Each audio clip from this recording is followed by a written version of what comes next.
Oh, you know what I love? Sports. Love sports. Sports. When It comes to Texas A&M. Where are you getting this information? Let me tell you. Welcome to TexAgs. TexAgs Live. I feel like I should be listening to the theme song from the Jeffersons. You know, we're moving on up. We will develop men, we will graduate players, and we will win championships on the field. The best way for us to win is to do it together. He is a guy that has gotten better and better and better. He's just got that dog in him. This one's special. The 12th man this past week was unbelievable. And this is a real program. It's not fake. This is a real place. And if you want to be really good at football, this is a really good place to be. You know, if I'm betting on anybody, it's the Aggies.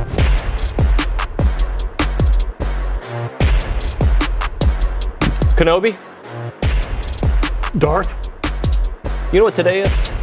today is February 5th. What does that mean? It's a trivia question. I don't know. It's National Signing Day. Oh, really? Isn't it weird? Like, yeah, that's right. A&M's not in the mix right now because they had such a good first round class, whatever you call it. We'll talk about it with Ryan Brauninger, but it was as I was preparing for today, I was like, that's right. Today is National Signing Day. Is there anybody left to sign? I mean, I'm sure there's people, but I think A&M did really well, so they don't necessarily have to. Yeah. I don't think this is the way they envisioned it was going to work when they had an early signing period. I always thought they should do the early signing period in like July or August. Mm-hmm. So the guys that know, like, I want to go to A&M, let's just get it over with. I can focus on my high school season. Yeah. And then you'd get those out, and then everybody else would sign in February on National Signing Day. But no one asked me. We're in it's weird because my daughter, she's in 8th grade, my middle daughter, Annalise, and she hopes to play at the next level after high school. Like, she hopes to play college. And a lot of the older versions of her, like the girls that are a couple years older that are going to be, she's following in their footsteps, have already started taking summer school now because they anticipate being on campus in January of their senior year, not playing high school soccer. And I know that happens in football as well, happens all over the place. It's just interesting that that's the world we live in, that you have to, not have to, but oftentimes you have to accelerate where you are so you are ready to go August 1st or for that first game, give you 6 months ahead of everybody else. It's kind of messed up. You can't just be a kid. A kid, yeah. Or a kid can be a kid. Yeah. Toys R Us. Oh, well. Yeah, Toys R Us no longer exists. That's right. They went out of business. Toys aren't us. They're not. Let's talk a little bracketology. Let's do. We brought it up briefly yesterday, but I think I want to kind of discuss. So Lunardi has going to that. The 2 seed. A 2 seed now. He's updated. Apparently a 2 seed is a possibility. Okay. Right? And yes, it is a possibility because if you win the rest of your games, of course. That being said, how does that become a possibility with what's left? So I struggle with where I see them. Like, I see them ultimately as a 4 or 5 seed because of what I know what's ahead of the schedule. In fact, ESPN's FBI index, which has nothing to do with Lunardi, has A&M winning 4 more games in the regular season this year. 4 more games would put them at 10 wins, right? 10 wins in conference would be very good, but we want more. We always want more. Huh? 4 wins. Interesting. Well, put up the schedule. We can see maybe the 4 that Nick's busy. Well, we can see the 4 that they could be. Well, because I'm sure they're giving them LSU, probably giving them Vanderbilt at home. Yeah. Probably giving them Arkansas at home. Nick, if you can put up that schedule, if you're listening, but there we go. So Georgia and Georgia at home. Those are the 4 they're probably getting them. Georgia at home, Arkansas at home, Vandy at home, and at LSU. That's the 4 they're probably giving them. They're not going to lose every road game. I just can't see. I don't know if they're going to win every home game either, by the way, but I don't. Do they lose this weekend at Missouri? I hope not. They're hot. They play Tennessee tonight, number 4 Tennessee, so they have themselves a tough stretch coming as well. You got the at Mississippi State game, The Tennessee game. Well, I sure wouldn't concede Tennessee coming here. I wouldn't either. And Tennessee's, they're kind of built like A&M as well, because they do go through these scoring droughts. Who was it yesterday? Seth Greenberg was talking about how there's a lot of teams. It's not just A&M that is, it just feels like us because we're watching it from our perspective. And A&M, even on the road, they've had the last 4 or 5 games against Florida have been classics, just right down to the wire. So I wouldn't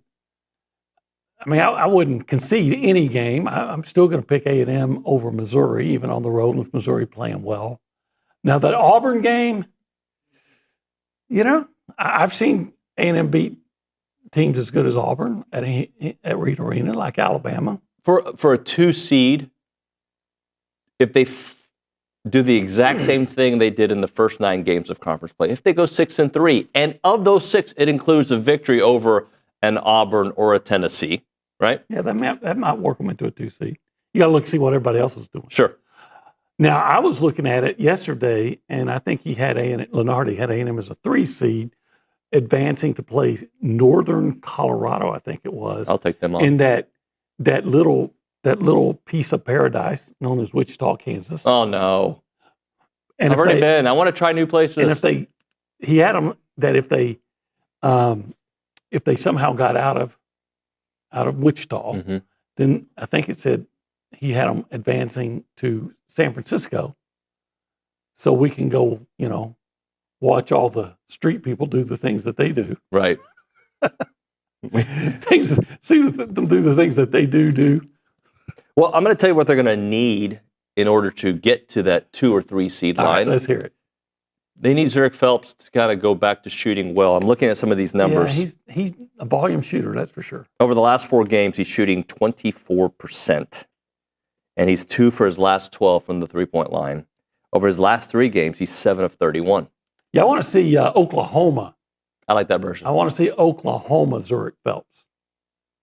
And I want to see, it's February. Now, historically, A&M comes together at February. Usually it's after Valentine's Day, but there's no need to wait. And I want to see Manny Obaski become February Manny Obaski last year. I think we're starting to see the Wade Taylor that we're used to seeing. And I'm not worried about Wade. I am not worried about Manny. I don't know if Manny's going to be that player, but I think Manny's going to be a bigger figure than he is right now, I believe.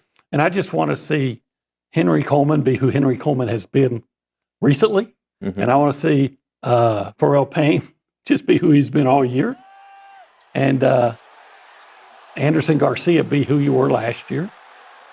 And if all those things happen, then I think a 2 seed is very attainable. If A&M is anything above a 5 seed and above, would we consider this regular season super successful? Before we get to the postseason, because you got to have success in the postseason. But if I would have told you before the season started, this A&M team that's coming back, they get a 5 seed, would you have been like, that's pretty good? Yeah, I would say so. I don't want them to be a 5 seed just because historically the 5 seed is the seed that seems like the high seed that always that's most vulnerable for whatever reason. But yeah, I would think in a rugged SEC, which is obviously the best conference by far, and when you look at who they played in non-conference, and if you put together against all that, you put together a resume that's at least worthy of a 5 seed, of course it will have been a super successful regular season. But I think you could aspire, and I know you agree, for much more than a 5 seed. Well, not to dampen everybody's mood, because one sport does not always correlate to another sport, but they just got to go ahead and do it, because we saw in football the last month of the season got harder and A&M got worse. The difference is, at least in my opinion, looking forward, is A&M, unfortunately, in football, has a history of tanking in November and afterwards. A recent history. A&M has a recent history in February, which is like the basketball equivalent of football, of actually getting better. Turning it on. So there's that. I'm going to read you a quote from Albert Breer, NFL.com. Are you familiar with his work? I'm not, but He's good. He's a good reporter. I think he's NFL.com. At least he was. Talking about Myles Garrett. Okay. My favorite destination would be Detroit. I just think about that. They're in a spot now where they don't need the first round pick. They don't really need to keep stocking up. They may be in a position where if you're them, you almost say we only have 5 or 6 rookies make our team.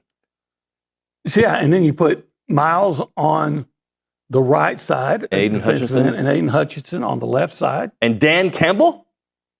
Sure, that makes. Now, I would like to see him come home to Dallas and have a pass rush that features Myles Garrett. But he wants to win a championship.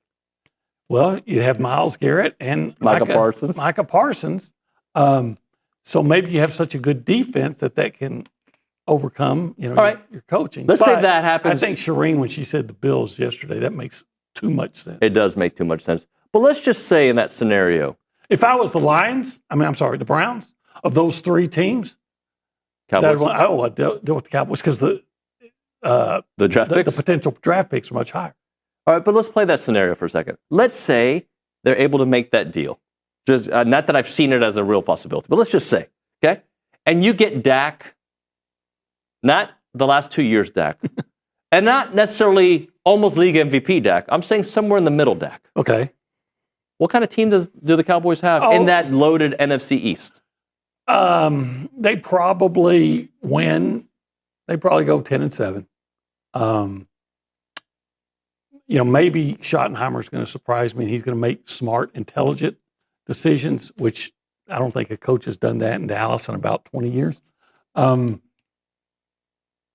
you still got to find somebody that can actually stop the run. Mm-hmm. But they're probably 10-7, and with a chance, getting to the playoffs. And once you get there, anything can happen. So, to me, I would sign off on. I'm frustrated because while this could actually be a real possibility, I don't know that the Dallas management has the gumption to even think that way. And when I think of all the good Aggies that they had opportunity to draft and didn't, like I was yelling at my TV last year or whenever it was, Edge Cooper, you have no linebackers. And look what he's becoming. Yeah, he's been fantastic. And the Packers love Aggies. And that's why Shamar Stewart will be going to the Packers. I'm about to bring up a topic for 20 seconds because I know that John and Cypress and others are going to change the station when I bring up the NBA, okay? But Luka had his press conference yesterday. And I've seen some reports out there that the Mavs' master plan is to add KD to that team. So in that scenario, if somehow you have Kyrie, KD, and Anthony Davis, would that make that trade worth it? So Kyrie, KD, and AD, no, I still would have. I still want 10 years of Luka. 25 years 10 years at least of, the guy that might be the best player in the league. I just wanted to bring that up because it caught my attention. Like, what has KD done since the Warriors? Nothing. True. All right, if you want to be a part of the conversation this morning, you can do it multiple ways. You can call us up. You can text us. If you call us, we'll pick it up on the Buppy's Catering Hotline. That number is 979-693-1150. Eat, drink Buppy's. Buppy's has been in business for 35 years, catering to generations of families. Also, the name of the show, I didn't tell the people. They don't know what they're listening to. This is TexAgs Live. Yeah, we're presented by David Gardner's Jewelry. We are. Mm-hmm. Currently in this beautiful... The Rollo, the palatial Rollo Insurance Studio. Yeah. This hour has the name as well. Yeah, it's the Go Hour. Presented by the Warehouse at CC Creations. Mm-hmm. We're so cool that, I don't know if we're so cool, but we are so cool that we have a section blocked off, imaginary lines. Well, we need to make them not imaginary, actual lines. Actual lines. To designate the cool zone. The holistic planning. The holistic planning cool zone. Yeah. If you want to talk about investments. Yeah. You want to talk about estate planning. Oh, yeah. What else? You can talk about taxes. Gosh. I think I've got all my tax information together now. I might be waiting for one last thing, but I'm getting all that type of stuff. And then I got to go get somebody to do them because there's all these things that are over my head now. 100%. Plus, if you're interested in buying a pro sports franchise. I would love to buy the Cowboys and get some clear thinking into that organization, but that can't happen. But I could probably buy into like the Barcelona Soccer Club. Again, second week in a row with the same joke. Come on, you got to come up. I'm not joking. Ole. You can't even name one player on their team. Rodriguez. No. Investinprosports.com. By the way, if you invested in the Dallas Cowboys, they'd be the Dallas Aggies because every year, Adrian Cooper, That's not true. Anaya Smith. No, I love it. I'm on board. but I was wanting them bad to draft A-Chain. Yes, and Edge, Oh, and Edge, yeah, absolutely. and Anias. I mean, I would have taken Anaya. Yeah. I probably wouldn't have taken him as early as I would have taken the other two. Sure. But nobody was a bigger fan of Anaya Trying to Smith trade than for me. Myles Garrett. I'm telling you, the Wouldn't Dallas you? Aggies. Yes, he could have played at any school. I think. I mean, look at what Aggies have done for you, Cowboys. You know, Kevin Smith. Oh. Billy Cannon would have been a great player for him had he not had the neck injury. Shall we check in with Nick Savage? Let's do. Nick Savage behind the glass. Hello, Nick. Good morning, sir. Howdy, good morning, y'all. What's up? man. I'm kind of glad you brought the Luka trade back up because I came across a tweet from Fox Sports a couple days ago, and I want to get y'all's thoughts on some of these. It's a top 10 list of the most shocking trades of all time, according to them. I'm going to skip over some of them because none of us were alive when they went down. But number one, they put the Luka trade, number one, most shocking trade of all time. Babe Ruth from the Red Sox to the Yankees, skip. Hockey talk, I'm going to skip that. Wilt Chamberlain from the Golden State Warriors to the 76ers. That's a long time ago.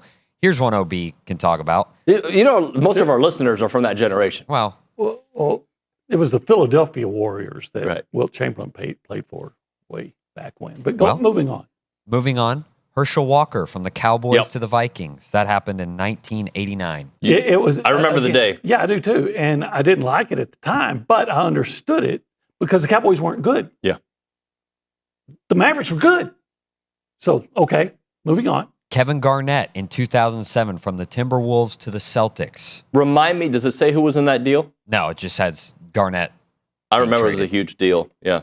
Maybe this one, They won a championship that They year. did. a little bit more. Shaquille O'Neal to the Heat from the Lakers in 2004. Was that a trade or a? It was a trade. Lamar Odom was involved in that deal. So, why? Because they were going to lose him in free agency. Was it Lamar anyway? Odom? Am I wrong? I might be wrong on that one. Well, isn't it interesting how many good players in their prime get traded to the Lakers? Is that a coincidence?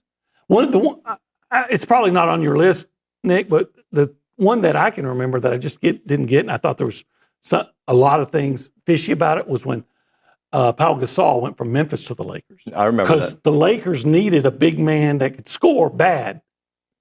And Jerry West Wood took over at had Memphis. just taken over Memphis and then sends the Lakers the player that they need to win a championship. That's right. And it was their best player in Memphis. You brought it up the other day. I'm surprised you haven't said it yet. It may not even be on the list. DeAndre Hopkins. Nope, not on here. I got 2 baseball, 1 football What left else on you this got? list. Alex Rodriguez from the Rangers to the Yankees in Money. 2004. Money, the Rangers sucked, so it didn't really matter. Okay. Randy Moss from the Raiders to the Patriots, He 2007. wasn't that good with the Raiders for whatever reason. That last couple of years, yeah. Okay. And was it his first year, the year they went 15-1? I think Or 6, was it? Yeah, 15-1. They lost to the Giants. in the Super Bowl. They were undefeated in the regular season. Yeah, that's what it was. Yeah. Last one for y'all. Ken Griffey Jr. from the Mariners to the Reds in 2000. I don't remember him doing that much with the Reds, Yeah, though. wasn't he at the end of his career? You know, I just want, 2000, he came in so in gonna send 89. him where his dad played, and I still think he had some productive years. I believe his rookie year was 1989, so he would have been in the league for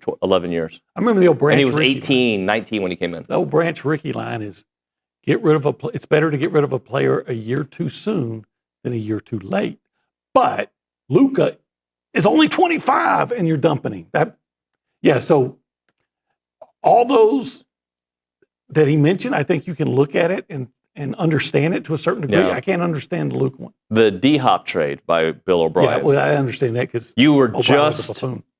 few months earlier, not that I ever expected them to beat the Kansas City Chiefs, but you were up, what was it, 28-3 or something like that? 24-0. 24-0 on them. That same team with DeAndre Hopkins, and at that time, a Deshaun Watson that was not going to jail that we knew about and was really good, right? You traded his number one option for the running back from the Cardinals, David, I can't remember his last name. David Johnson, I think, right? Was it? Yes, Johnson, that's it. To be fair in that game, I know they blew a big lead, but didn't Watson get just pummeled by the pass rush? And I bet he needed a real good massage afterwards. But By the way, hey, she's laughing over there. I was shocked when the Chiefs came back, because you never see a Houston team blow a big lead in the playoffs, do you? You like to get me going. Or shocked. You know Almost what? as shocked. That's like me bringing up UCLA. Why would you do that?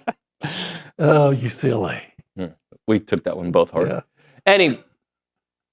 Anyway, let's go to the Angry Elephant News and Social Center, Kaylee Dreyer.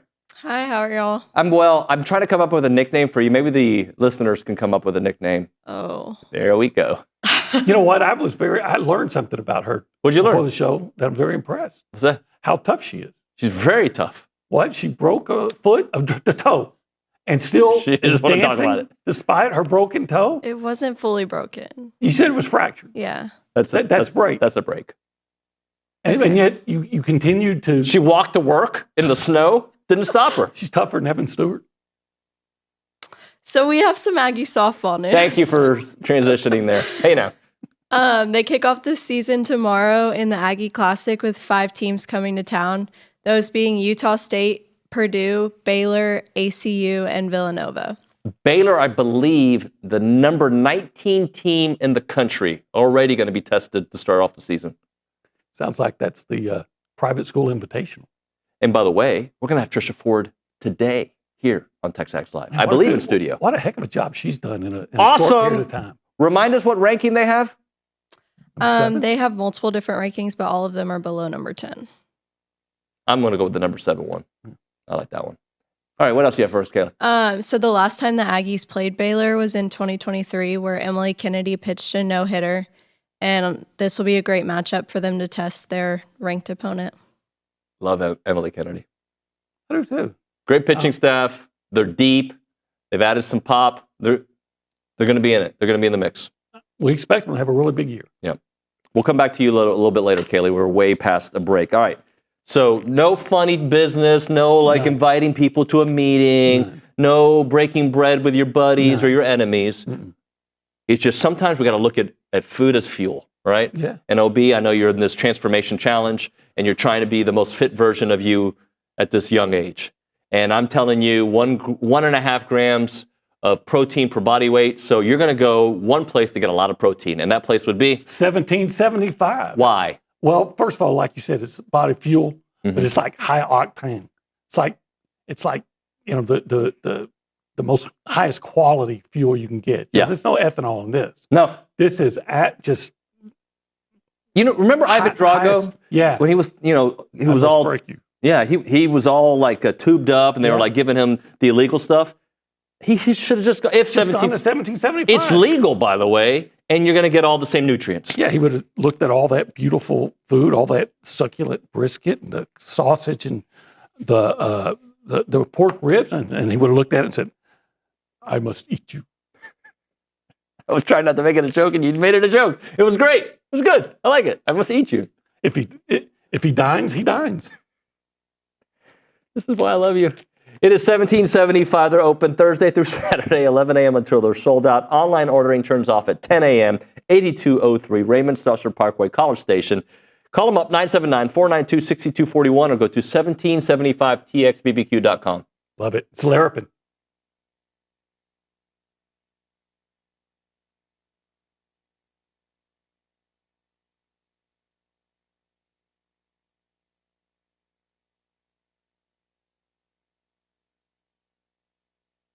What's up, TexAgs? This commercial break is brought to you by my good friends over at Aggieland Chevrolet, the official automotive sponsor of TexAgs.com and me, Billy Lucci. Greg Gunn is the proud owner of Aggieland Chevrolet and invites you to visit the dealership to experience true Aggie hospitality. From their friendly staff to the experienced service team, Aggieland Chevrolet is TexAgs approved. Check out the dealership off of Highway 6 in Bryan or go to AggielandChevrolet.com and tell them Billy Lucci sent you by.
It's TexAgs Live. We're presented by David Gardner's Jewelers Rollo Insurance Studio.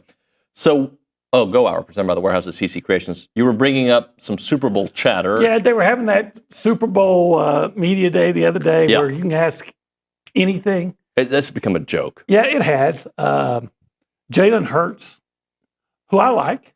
I like Jalen Hurts. I wish he didn't play for the Eagles. I wish he didn't play for Alabama, 2 teams I detest, but I like him. I think he almost came to A&M from Channelview. Channelview, Texas. His dad was the coach. Good guy. And he was asked, my reporter asked him something like, my girlfriend says you're the most handsome guy in the NBA, or I'm sorry, the NFL. And, what can I do to become more handsome? I need help. And Jalen said, I think it's just DNA. I don't know if I can help you.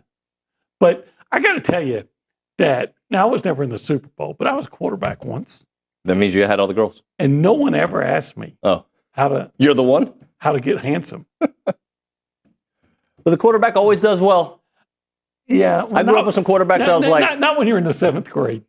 Well, this is true. That's when I peaked out athletically in the 7th grade. But the whole Super Bowl Media Day act, and they've been doing it for years, like 20 plus years of asking weird questions. Yeah. But I think now they credential folks that are not really media. And when I say media, I'm not talking necessarily traditional media.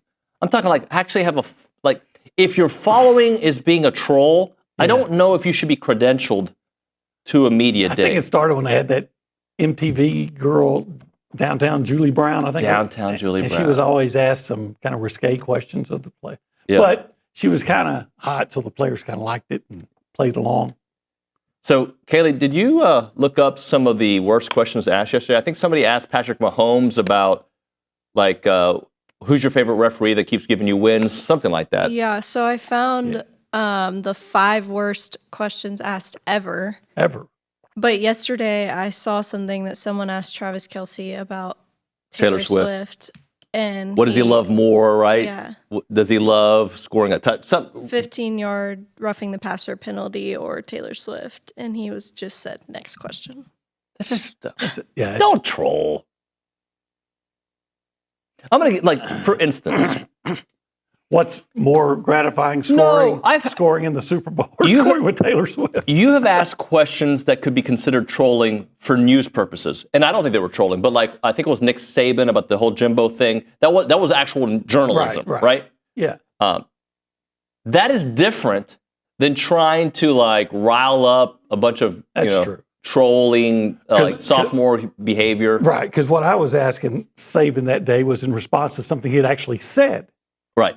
One time I asked Jimbo Fisher something about why should Aggies still believe you can get the job done, which made him mad. But that was a reaction to a guy making a huge salary and not getting the job done. Yeah. To ask something about that is, again, this, like you said, it's not really, not real journalists or, this just trying to get a reaction. When you're there, when you're not trying to get an answer, you're trying to get a reaction. Yeah. And that, to me, that's the difference. Hey, I listened to Cooper Manning. I think he was on the Rich Eisen show this week. Okay, yeah. What a likable person. I know we're not supposed to like Arch and all. I have no problems with Arch. I like for Texas to lose, right? As I know that people who watch the Texas version of this show, if there is one, want us to lose, right? Right. That's called being a sports fan. But Arch, I don't know enough about him to like him or dislike him. I don't. Quinn Ewers seemed like a very likable guy, but I wanted him to lose. I'm throwing 9 interceptions against A&M. Cooper Manning talking about NIL, talking about what he told Arch, talking about waiting your turn to be the quarterback and not wanting to leave and how difficult that it is, but it makes you better. Those are all things that resonated with me when I'm talking to my children about stuff. He came across very likable. Yeah, look, I would ask this. I would ask Aggies from Houston that were Oilers fans. Did you like Earl Campbell? I still love Earl Campbell. Okay. But he went to Texas. He did. Right? So I can just forgive. because somebody goes to Texas or LSU, I'm not an LSU fan, but I love my son, even though he goes to LSU. Yep. Just, it doesn't mean they're necessarily a bad person. No, God, no. I can root against the team without rooting against them. I guarantee you there are people at Texas that that didn't want Rodney Thomas back in the day to have success. But had they known Rodney Thomas, they would have loved him. Everybody would have loved him. Yep. And probably feel the same way about if you got to know, say, Marcel Reed now. Right. Yeah. I think when they get to the NFL, the hate for them, sports hate for them definitely lessens. Unless they're all about like flashing the horns every time they do something, then it kind of riles up. But like, if you were a Michigan fan and Eddie George came to, like you can still appreciate. Like I didn't like Vince when he was at the I didn't like him at the Titans or at the University of Texas, but I got to know Vince afterwards. Very nice, right? Like just very easy to deal with. Yeah. So there are those fans, and they're not at A&M, they're not at Texas, they're everywhere, right? Mm-hmm. I agree. That if you played for another team that I didn't like, I'm going to hate you forever, and there's no redeeming quality. I would say that I can respect Arch Manning for the very reason you just said. He took the advice from his dad and did not act like he was entitled. One of the things he said, Cooper Manning told Arch, I'm trying to paraphrase here, but basically, you got to choose a university that pays you the most, that you want to be at when you've thrown 3 interceptions. You got to test the next day, and everything seems wrong. You want to choose a school that even through that, you want to be at. Very, very good, wise, fatherly advice. Yep. All right, let's hit a break here. Let's talk Aggie sports on the other side. Let's do. Are you familiar with the basketball team? I am. Are you familiar with Tom Schuberth, the coach? I am. He is going to be, I believe, in studio. I think he's in studio. I hope he's in studio because I'm saying he's in studio. He has a lot of basketball wisdom. He does. To impart. And he's our friend. We'll talk to him on the other side. Right now, if you're looking for a reason to move back to Aggie Land or are already in Aggie Land looking for a new opportunity, maybe you should reach out to the Association of Former Students who are trying to hire, they do hire professionals in many different areas. They have openings typically in marketing, fundraising, communication, sales, you name it. And they are the premier alumni association and the oldest organization supporting A&M. And they play a part in every Aggie story from howdy to here. Don't miss opportunities to help out with Aggie socials, Aggie Ring Day, class reunions, Aggie muster, and everything in between. Join a team that exemplifies those Aggie core values of excellence, integrity, leadership, loyalty, respect, and selfless service, all in support of that worldwide Aggie network. If you're interested in joining the team or sharing with someone that would be a great fit, please visit tx.ag/associationjobs to apply and get more information on each position. It's the Association of Former Students.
TexAgs Live, presented by David Gardner's Jewelers, Rollo Insurance Studio. The Go Hour, presented by The Warehouse at CC Creations. He's Olin Buchanan. He's Tom Schuberth. Tom, your fashion is you either come like a mob boss and I'm jealous of or you come like you could host a show. You always come dressed so nice. Well, not really. Coach. I put a pair of jeans on and a sport coat. It looks good, man. Well, thank you. Appreciate it. I always love your insight. Let's start things off with after a really, I keep going back to the Texas game because I think it's one of those blips in the radar, OB, that like you think about because of who it was and how it happened. But really good basketball sense. And it's not always pretty, but winning basketball sense. Absolutely. And the nice thing about it, I mean, sometimes a bad loss propels you to be a better team down the stretch. And I think that happened. You know, if you win a close game sometimes, the next game you may end up losing it just because maybe you get overconfident. There's a lot of factors that are involved. But the Texas game to me was unusual in that obviously it was almost like impossible to give away. They did. I think part of it, there was 4 free throws there, you know, the 2 technicals that, you know, typically spur a team on, which they did Texas. So, but yeah, I think A&M's playing their best basketball they have all season. They're playing with confidence. And now you're trying to win a championship, which mathematically is still possible. I think if you were to ask most people, Auburn and Alabama probably have the easiest path to win the regular season. And I think most coaches, that's what they want to win. You know, if you can win a regular season championship, you can't take it away from you. It's something you can always hang your hat on. But right now, the Aggies don't want to lose because they want that seed to be as high or as low, I guess as high as they can possibly have.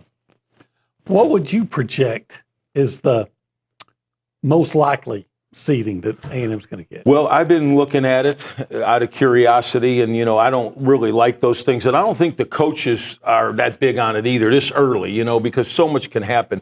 I've seen them as high as 2, 3, and 4. I think they're going to end up being a 4 seed. I don't know why. I just think their schedule's so difficult from here on out. I don't think they can win all their games. And you can say what you want, quad 1, quad 2. When you're losing games, it doesn't help you, you know, at the end of the day. A 3 seed would be great because I think the 3 doesn't lose as often in first round as the 4 does. But, you know, at the end of the day, you just have to get in the tournament and then hopefully be playing your best basketball. Although, as you know, seeding is important, and especially when an upset occurs in your bracket, then you really have a great opportunity. Talking to Tom Schuberth here on TexAgs Live. Tom, Zurich Phelps, they've got to get him shooting well again. We had a graphic last week. May have to update it. But in the Oklahoma games, he's played really well. But if you look at SEC play, his numbers are significantly down. What do you think it is? What do you think is happening? Is he trying to do too much? I think so, especially when Wade Taylor was out of the lineup. I thought he, you know, forced the action a little bit. But I think that was by design. You know, you need a guy to step up. In my opinion, what has happened, what I think makes Aggie such a difficult out is that it seems like we have a different guy step up every game, and that's a sign of a wonderful, terrific basketball team. And when Phelps has had to play well, it seemed like he has, you know, to help us win the game. So it's great when some of your better offensive players don't have their elite game and you still find a way to win because you know eventually they're going to get on a roll and get it going. So I don't think they're worried about it as long as they're finding a way to win the game. I think you do pinpoint that more. And again, I'm not in the staff meetings, but I think they feel really good about their team because they know it's kind of next man up. Whoever's not having a great game, the other guy steps up. And the other thing with the depth and the leadership, I like the way they're shuffling their lineup and finding the right combinations. Tom, I may be wrong in this, but it seemed to me that throughout the season that Wade Taylor kind of deferred some of the offensive responsibility, maybe just trying to get more guys involved. Now that it's February and you're getting closer and needing to ramp it up, would you, as a coach, want him to say, okay, take more of put more of the onus on you offensively?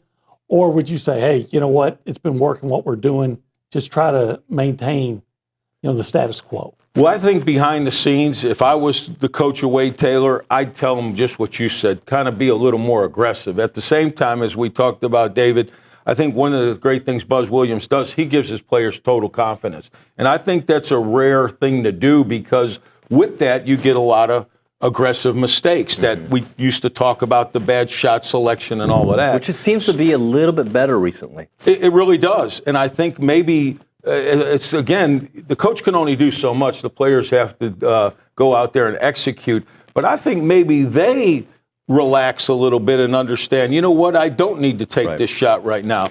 And I go back to Hayden Hefner. I know I'm changing the subject, but what a year he's had. And it's probably his least productive offensively. But to me, he's impacted winning better in all 4 years he's been here. And I remember early in the year, people were saying, what's wrong with him? He's not shooting the ball. Yeah. But there's some games that we came back and won, particularly the Ole Miss game, I remember. You talk about Manny hitting the game winner. But if I'm not mistaken, Hefner hit like 2 huge threes in the second half to keep us around. So I think the players are kind of understanding, hey, this winning's fun. It doesn't matter who gets the credit. And again, that's an easy saying, but it's very difficult to do when you have a team where no one cares who gets the credit. Those are the most dangerous teams to play against. Tom, we need to hit a break here. I'll ask you one more before we hit a break and come back a little bit more with you. But like to me, the mark of a really good team is that one week I can say to you, Pharrell Payne, and you can talk about Pharrell Payne. Then the next week I can say Manny Obaski. And here's this week's Henry Coleman. Absolutely. And, you know, I've said he's been an unsung hero the whole time. I think I've talked about him a lot. His attitude is incredible. I mean, I've seen a guy only play 7, 8, 9 minutes, and he gets in the game and he makes an impact. He doesn't complain. He's always got a smile on his face. He just competes. And that's so rare to find in today's game. Everybody wants to be the star or wants to have an impact.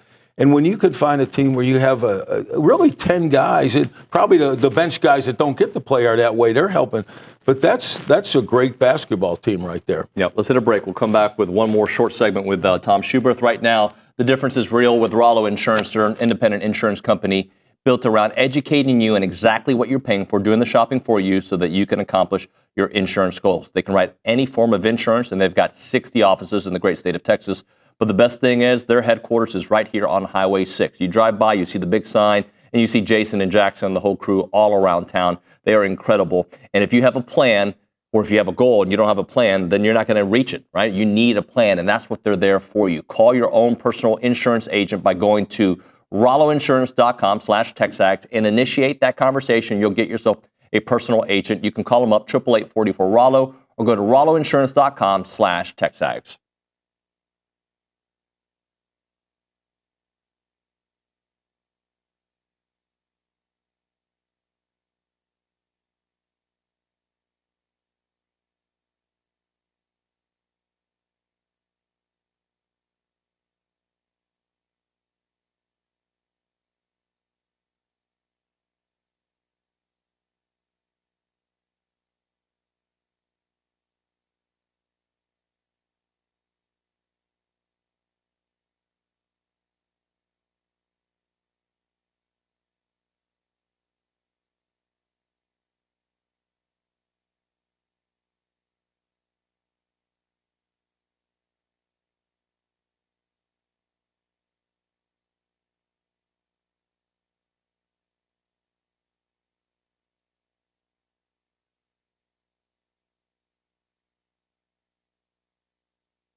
TexAgs Live, presented by David Gardner's Jewelers, Rollo Insurance Studio. Tom Schuberth with us here in studio, OB, David Nuño. All right, Tom, when Buzz talks about self-scouting during the bye week, right, what do you think he's looking at? Take it from to me, it's like, oh, you got to hit your free throws, which they've been doing.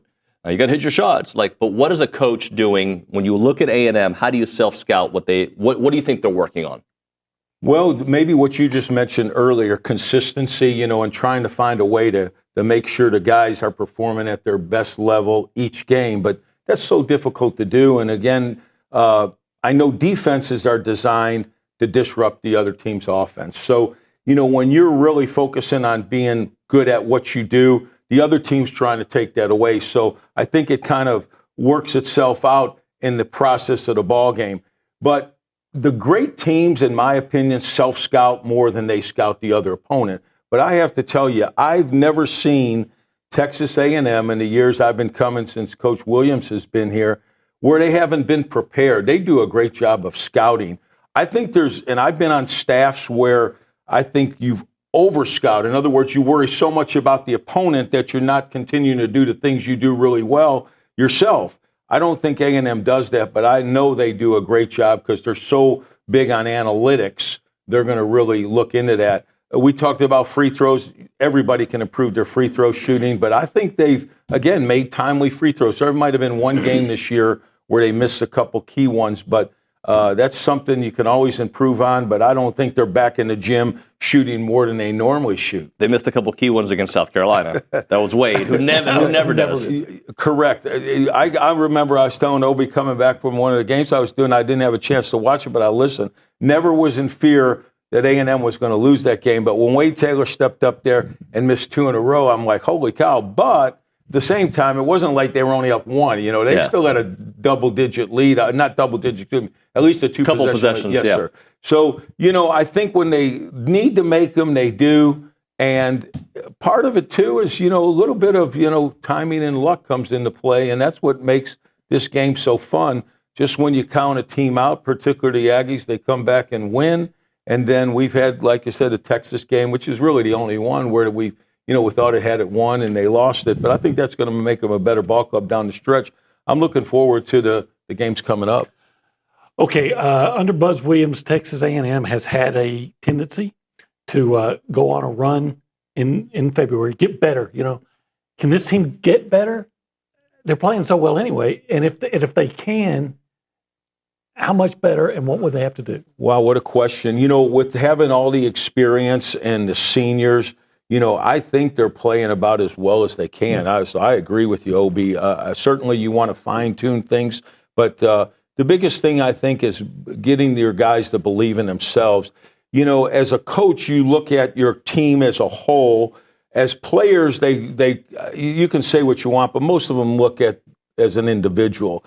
But what I, again, like about this leadership and this team is that they seem to all just kind of buy in, and as one part moves, the other part moves all in unison, and that's what makes them so good. And those are the teams that really go on to win, national championships or at least make a run in the NCAA tournament. Very few times do you ever see a really young team, maybe the Fab Five before most of the people who weren't even born, but, that make a great run in a deep tournament because they're the inexperience. So I like the way they're playing. I don't think they need to improve. They just need to not make mistakes that are critical and costly down the stretch in ball games. Tom, I appreciate you, sir. Thank you so much. Thank you, sir. All right, we'll talk to you next week. Coming back on TexAgs Live, I think we're going to the Super Bowl. John Harris, that and more is TexAgs.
And we're back here on TexAgs Live. We're presented by David Gardner's Jewelers. We're here in the Rollo Insurance Studio. It is now time to go to the Buppy's Catering Hotline, where we find John Harris, the professor from footballtakeover.com, and, of course, Houston Texan sideline reporter. Johnny, good morning, buddy. Good morning, David. How are you doing? I'm good, man. What's going on in your world? Off season, trying to recover from many things, actually. Trying to recover. You can still see it a little bit of my face. I had a Bell's palsy episode that hit me, it's a viral infection. It hit me. Some people that have had it know it hit me literally 2 days before the Chargers playoff game. And it looked rough. I mean, I literally was like this. That's why I was doing phone calls, because my face just was drooping. So it's getting a little bit better day by day. Just got to get rid of it. But some people say it's an improvement because I don't talk as much. So, take it for what it is. You look great, man. I would have never guessed it. I knew just because you had told me. Texans. Yeah. Nick Caley. Not a name out of left field, but not the name I was expecting. I've read nothing but positive reviews about him. Talk to me about Nick Caley and what we can expect from the Texans offense. What name were you expecting? I was hoping for Gerard Johnson, maybe, is more hope, because I know Gerard and I know he's an up-and-comer. Yeah. And I think they got the best of both worlds because he gets to learn a little bit more and stay there with CJ. So maybe he wasn't ready for the role just yet, but that was kind of who I was hoping for.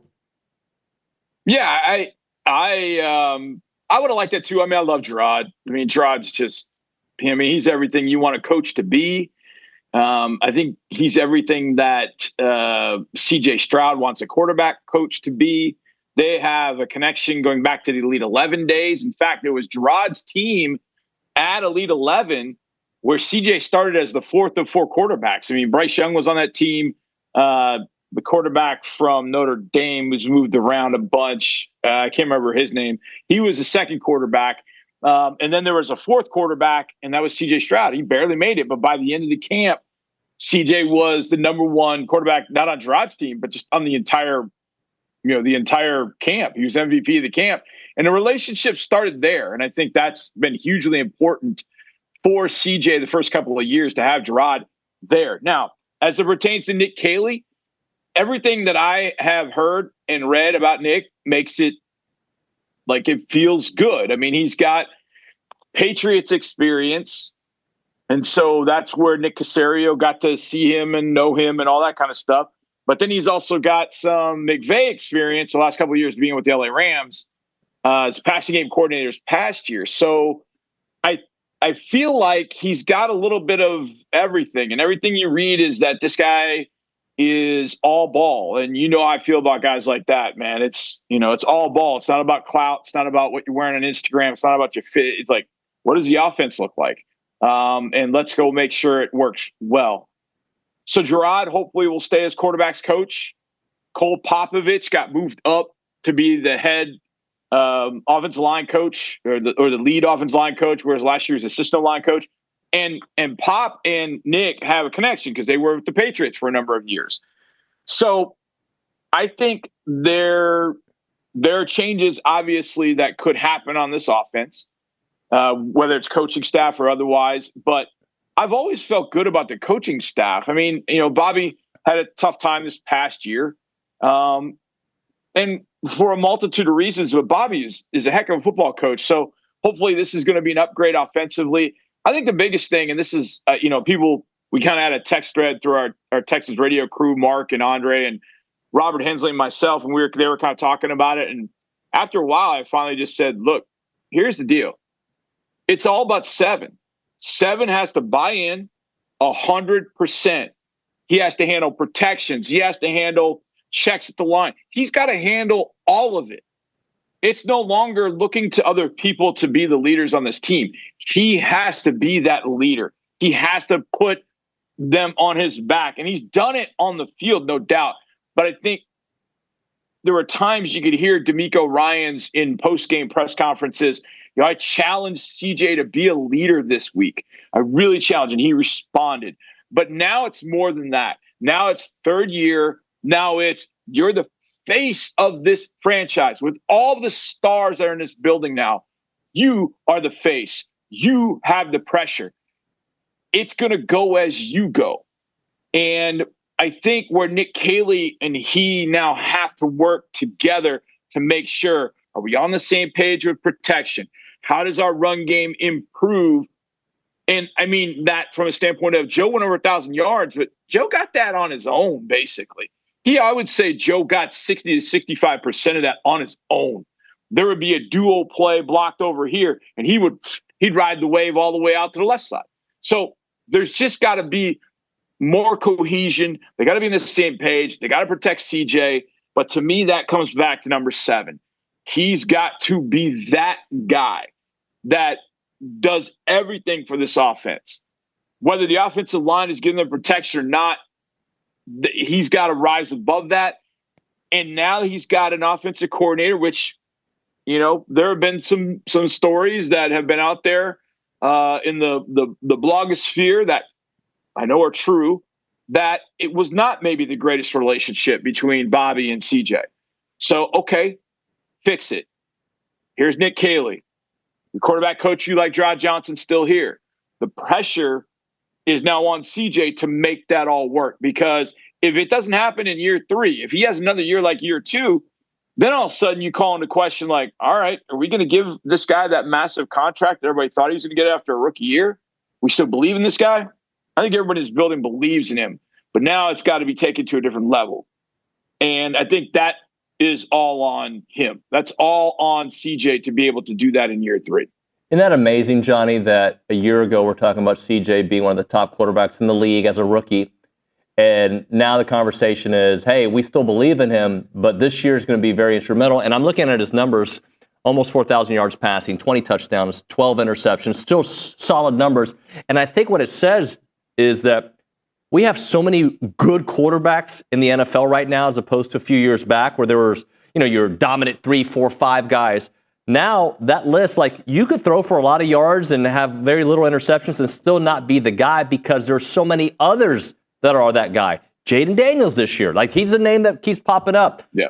Just your thoughts on the caliber of quarterback in the NFL now as opposed to maybe a decade ago. Now, I don't want to make it seem as if I am not happy with CJ Stroud. Yeah. And I will not put the majority of struggles from this past year on CJ Stroud. What he had to deal with from a protection standpoint this year was abysmal. I remember going to Green Bay, and I just remember looking up going, we don't have a clue who to block. And I could see it in his manners. I could see it on his sidelines. Like, he was not trying to show his frustration, but he was frustrated as hell. And then we get a little bit of a drive going in the fourth quarter. We're down by 1. And CJ gets it going, and we're trying to run out the clock. And right before the 2-minute warning, he makes a play, somehow getting the ball at Xavier Hutchinson for a first down. We're like, how did he do that? Still in a game that is just absolutely awful, he made that play. He still got that. But I think it's just that we're going to year 3, and the expectations are so high because what he showed as a rookie. And the expectations are high because of the talent that CJ has around him. Now, if you really look deep and you watched him, you realize that offensive line did not protect him well, if at all. It got better at the end of the year. They started finding things that worked in the passing game. But this was a team that's supposed to have a 5-headed monster. Tank, Diggs, Nico, Schultz, Mixon. Well, Nico and Mixon did their part. Tank, Steph, hurt. Dalton didn't do a whole lot. So what was supposed to be a 5-headed monster was really like a 2.5-star, tarantula. It was okay at times. It scared some people, but a lot of times it got tamped out by teams that had really good defenses. So it's now year 3, and it's a new offensive coordinator coming in, and it's a new scheme. And so hopefully that's going to boost some things up. I think, to me, the biggest thing is just how Nick Caley and Cole Popovich get the protection right for the things that Texans will be tested with. So there are a lot of things to do this offseason, but getting Nick as the offensive coordinator, I think, was getting it right. I think the position coaches are going to be examined because of how the offense played. Is Gerard, are people happy about Gerard coming back? because CJ didn't play at the same level he did as a rookie. I know people in Houston are like, well, they made the assistant O-line coach the main head O-line coach, and the O-line stunk. Like, it gets a lot more nuanced than that. But there's going to be a lot of pressure on this offensive staff, in addition to CJ, to get it right. However, as I've said before, there are pieces to be able to do it. You're not walking into a gunfight with a fork and a knife. You're going in there with some ammunition. Now it's just a matter of shooting straight and doing it right this year, as opposed to last year where we were just showering bullets all over the place. Didn't know where they were going. And eventually we were going to hit something because we kept shooting them. But hopefully we can now be more precise and accurate at the target and take down good football teams like the Bills, the Chiefs, the Ravens, et cetera. Talking about John Harris on the Buffy's Catering Hotline. Johnny, Myles Garrett, where do you think, if he is traded from the Browns? I've heard today Albert Breer suggests the Lions as a great fit. The Chiefs have been mentioned, the Bills, all the rich getting richer. What do you think makes the most sense for Myles Garrett, for Cleveland to get the compensation that they're going to want for him, if they're even willing to do so? Well, I'm glad you asked. At my website, footballtakeover.com, in fact, I haven't even tweeted this. I finished an article last night trading Myles, and I examined every team in the NFL and whether it made sense. And look, there's a good probably 20 to 24 teams that don't make sense because they either don't have cap space, they don't have draft capital, they don't have any players you could get in return. They're not close to winning. Myles probably wouldn't want to go there. And kind of, I went through each team and I kind of eliminated some. Like, for example, Houston. As much as I would love Myles Garrett, we've got Danielle Hunter, we've got Will Anderson, we've got Derek Barnett. We've got pieces. Because to get Myles, you're probably going to have to give up 2 first-rounders. You're probably going to have to give up some draft capital, and then you got to pay him. And that's just not something we can do. We don't have the cap space we had last year. So, we're out. Jacksonville, Tennessee, out. They're not that close to going to win a championship. Indianapolis, to me, is out. Why would you want to go play for Indianapolis? A quarterback that can't even stand the field for all 3 downs and taps out? That's not what he's looking for. He's already gone through quarterback hell in Cleveland. So, to me, some of those teams you mentioned, it is going to be the rich getting richer. But I have one team, and you'll see it on my website, that I think makes the most sense because it's a beautiful place to live. They got a lot of cap space, and he steps right in. And after a bad year this year, I think the San Francisco 49ers could end up being a spot that would make a lot of sense. A lot of sense. He lines up opposite Nick Bosa. They've kind of put some guys in that spot, but none of them have been really good. The Niners are 8th or 9th in the league in cap space. They have not paid Brock Purdy yet. Now, it sounds like they're going to, but Brock Purdy ain't going anywhere. He's not going to hold out. So maybe you hold out one more year, you get the financials right on Myles, and then you can figure out what Purdy is going to be going forward even more so. I think the 49ers could make a lot of sense. And look, the 49ers traded for Trent Williams. They traded for Christian McCaffrey. I think they could definitely be in the market for Myles Garrett. And that sounds like something that Kyle Shanahan and John Lynch could pull off. But, Andrew Berry is going to ask for, a lot in return. The Niners have draft capital. They have cap space and money. They have opportunity, and they can turn that thing around real quick.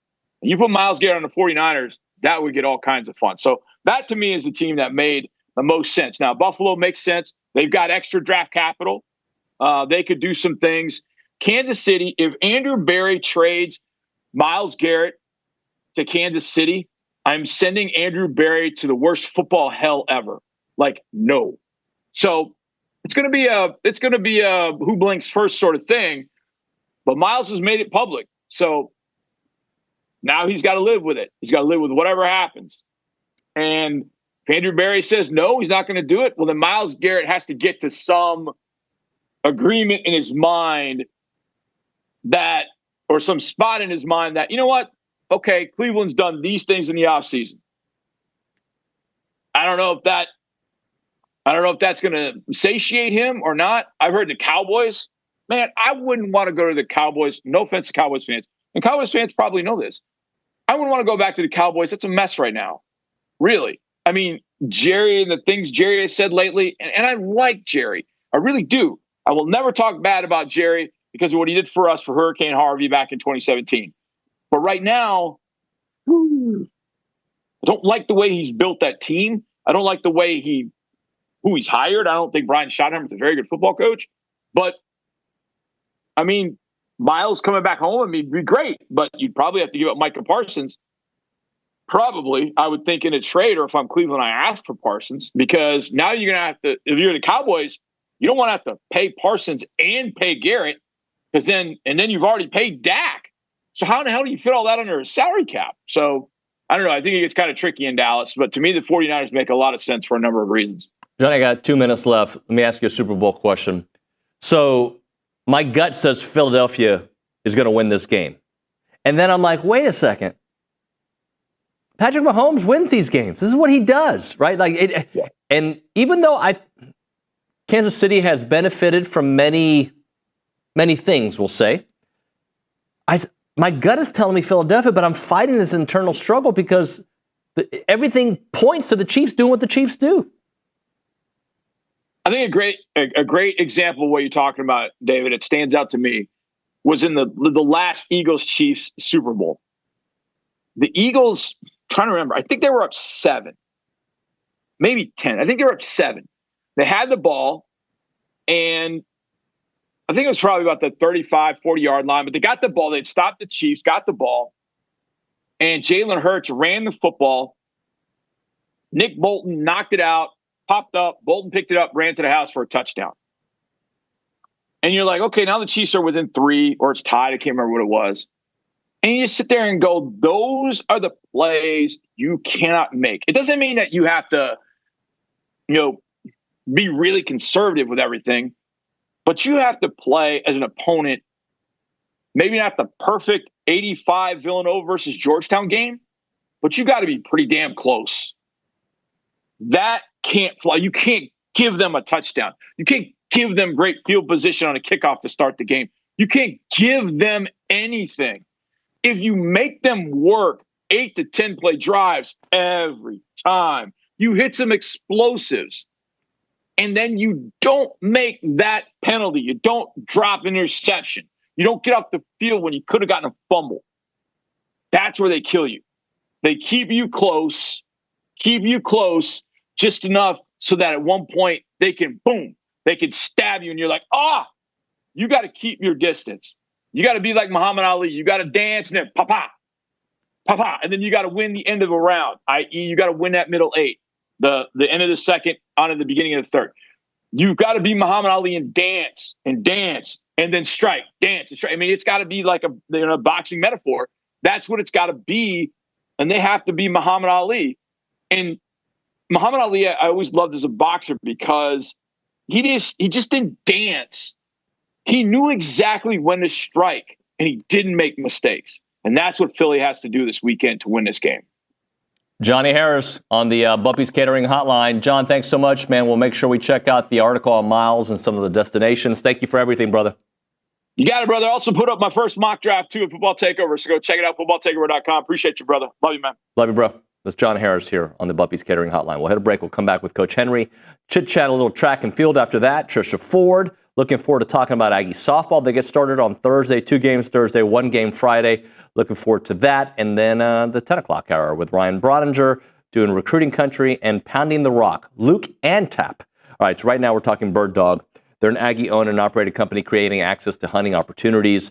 If you like to hunt, if you considered hunting, if you don't know much about hunting, but you're like, I want to learn, let Bird Dog help you. If you are a seasoned hunter and you just I just want to find the land and go have a good time with my buddies. Can you guys set it all up? 5-star ranch, great food, music, all that. Let Bird Dog do that. But also, they want you to know that they're helping ranches find money on their land. So if you are farming or running cattle on your land, Bird Dog can optimize you and find the tax benefits. Many of their clients are making it $100 to $500 per acre of land. They are awesome. If you're a ranch broker, you need to talk to them as they can help your buyer or your seller understand the additional ways to make money. You don't have to sell hunts with this program.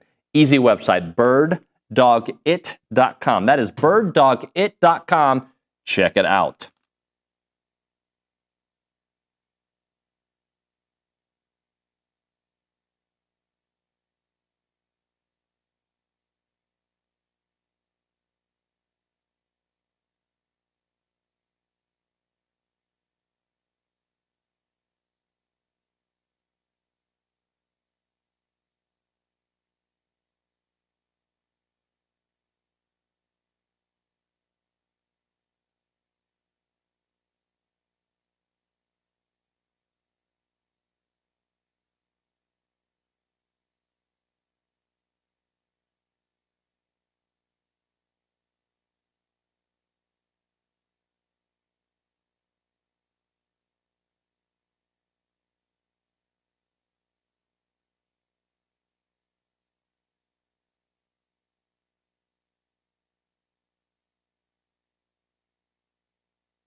TexAgs Live, presented by David Gardner's Jewelers, Rollo Insurance Studio. It's time for our weekly conversation with Pat Henry, brought to you by the Brazos Running Company, your local Aggie-owned specialty running store, your local stores for Viore athletic wear, duck camp apparel in Century Square below the Star Cinema Grill in College Station. Coach Henry, hello, sir. Yeah, thanks. Thanks for having me in. Great weekend, huh? Yeah, no, we had a really good weekend. We had a meet in Albuquerque, of course, with the majority of our team, but we took 10 people up to the meet in Boston and our distance group and had a really good meet. Well, I want to maybe start in Boston because we were talking at the break about Cooper, who ran a 3:54.38 to break his own school record, 3.5-second improvement from the previous record. That never happens. We'll start there. Just like, goodness gracious, 3.5 seconds? Yeah, he was in a great environment. There were other guys running really fast. And you get caught up in the competition, and things happen that you didn't really realize you could do. And then now, 354 mile, folks, that's getting after it. That's really, really good. We've talked before that there's a good and a bad, right? When you get caught up in the race, yeah. Good is it can push you to the heights that you didn't expect. Yeah. The bad is sometimes you don't run your race, and you have to balance that. Yeah, but the thing about track, and at certain points, time is really important. It really is, or distance or height, whatever. But when it really gets down to it, it doesn't make any difference. It's about winning. And sometimes race strategies dictate not a fast time because someone will on purpose slow it down, or somebody on purpose will speed it up. It just depends on tactics within the race. Right. And so at the NCAA championships or SEC championships, it really comes down to winning and losing. It doesn't come down to time or efforts. I asked you at the break when Roger Bannister broke the record, the 4-minute, and it was 1954. Yeah. And we were discussing there, like, once that happened, it opened up a door to everybody else who knew they could do it. Yeah, once your brain starts accepting things, big things can happen. And track, it's just evident. You can see it. You can see it's on a watch. It's on a stopwatch, or it's on a tape measure. Right. Where a wide receiver who does something completely different and does it better than anybody else, sometimes it's not really seen as a major change, and it really is. All those things happen. It's just you can't see them always in that. All sports, hard to see. Deborah also broke her own mile record, 4:38.08. Yeah, getting a little better every time. She's one. She'll latch on to whoever's in that top 1 or 2 people right now, and she'll just stay right on their hip, and then she'll just outrun them the last lap. She's very competitive. She doesn't really know how to run her own race yet, so she's trying to figure it out. And then overall, I see that the Boston group, 9 personal bests.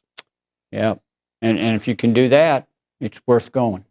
Again, it's that environment is conducive. That's right. It's very conducive to good things happening. So, yeah, it starts brains working a little bit different when you can get in around some other people and be competitive. You can get in those places and give up too. Yeah. So our people did a good job of competing. It's easy. It's just as easy to quit as it is to compete. Let's talk about New Mexico. Alexander broke his school record at the pole vault, 5.80. We've never had a vaulter here jump 19 foot collegiate.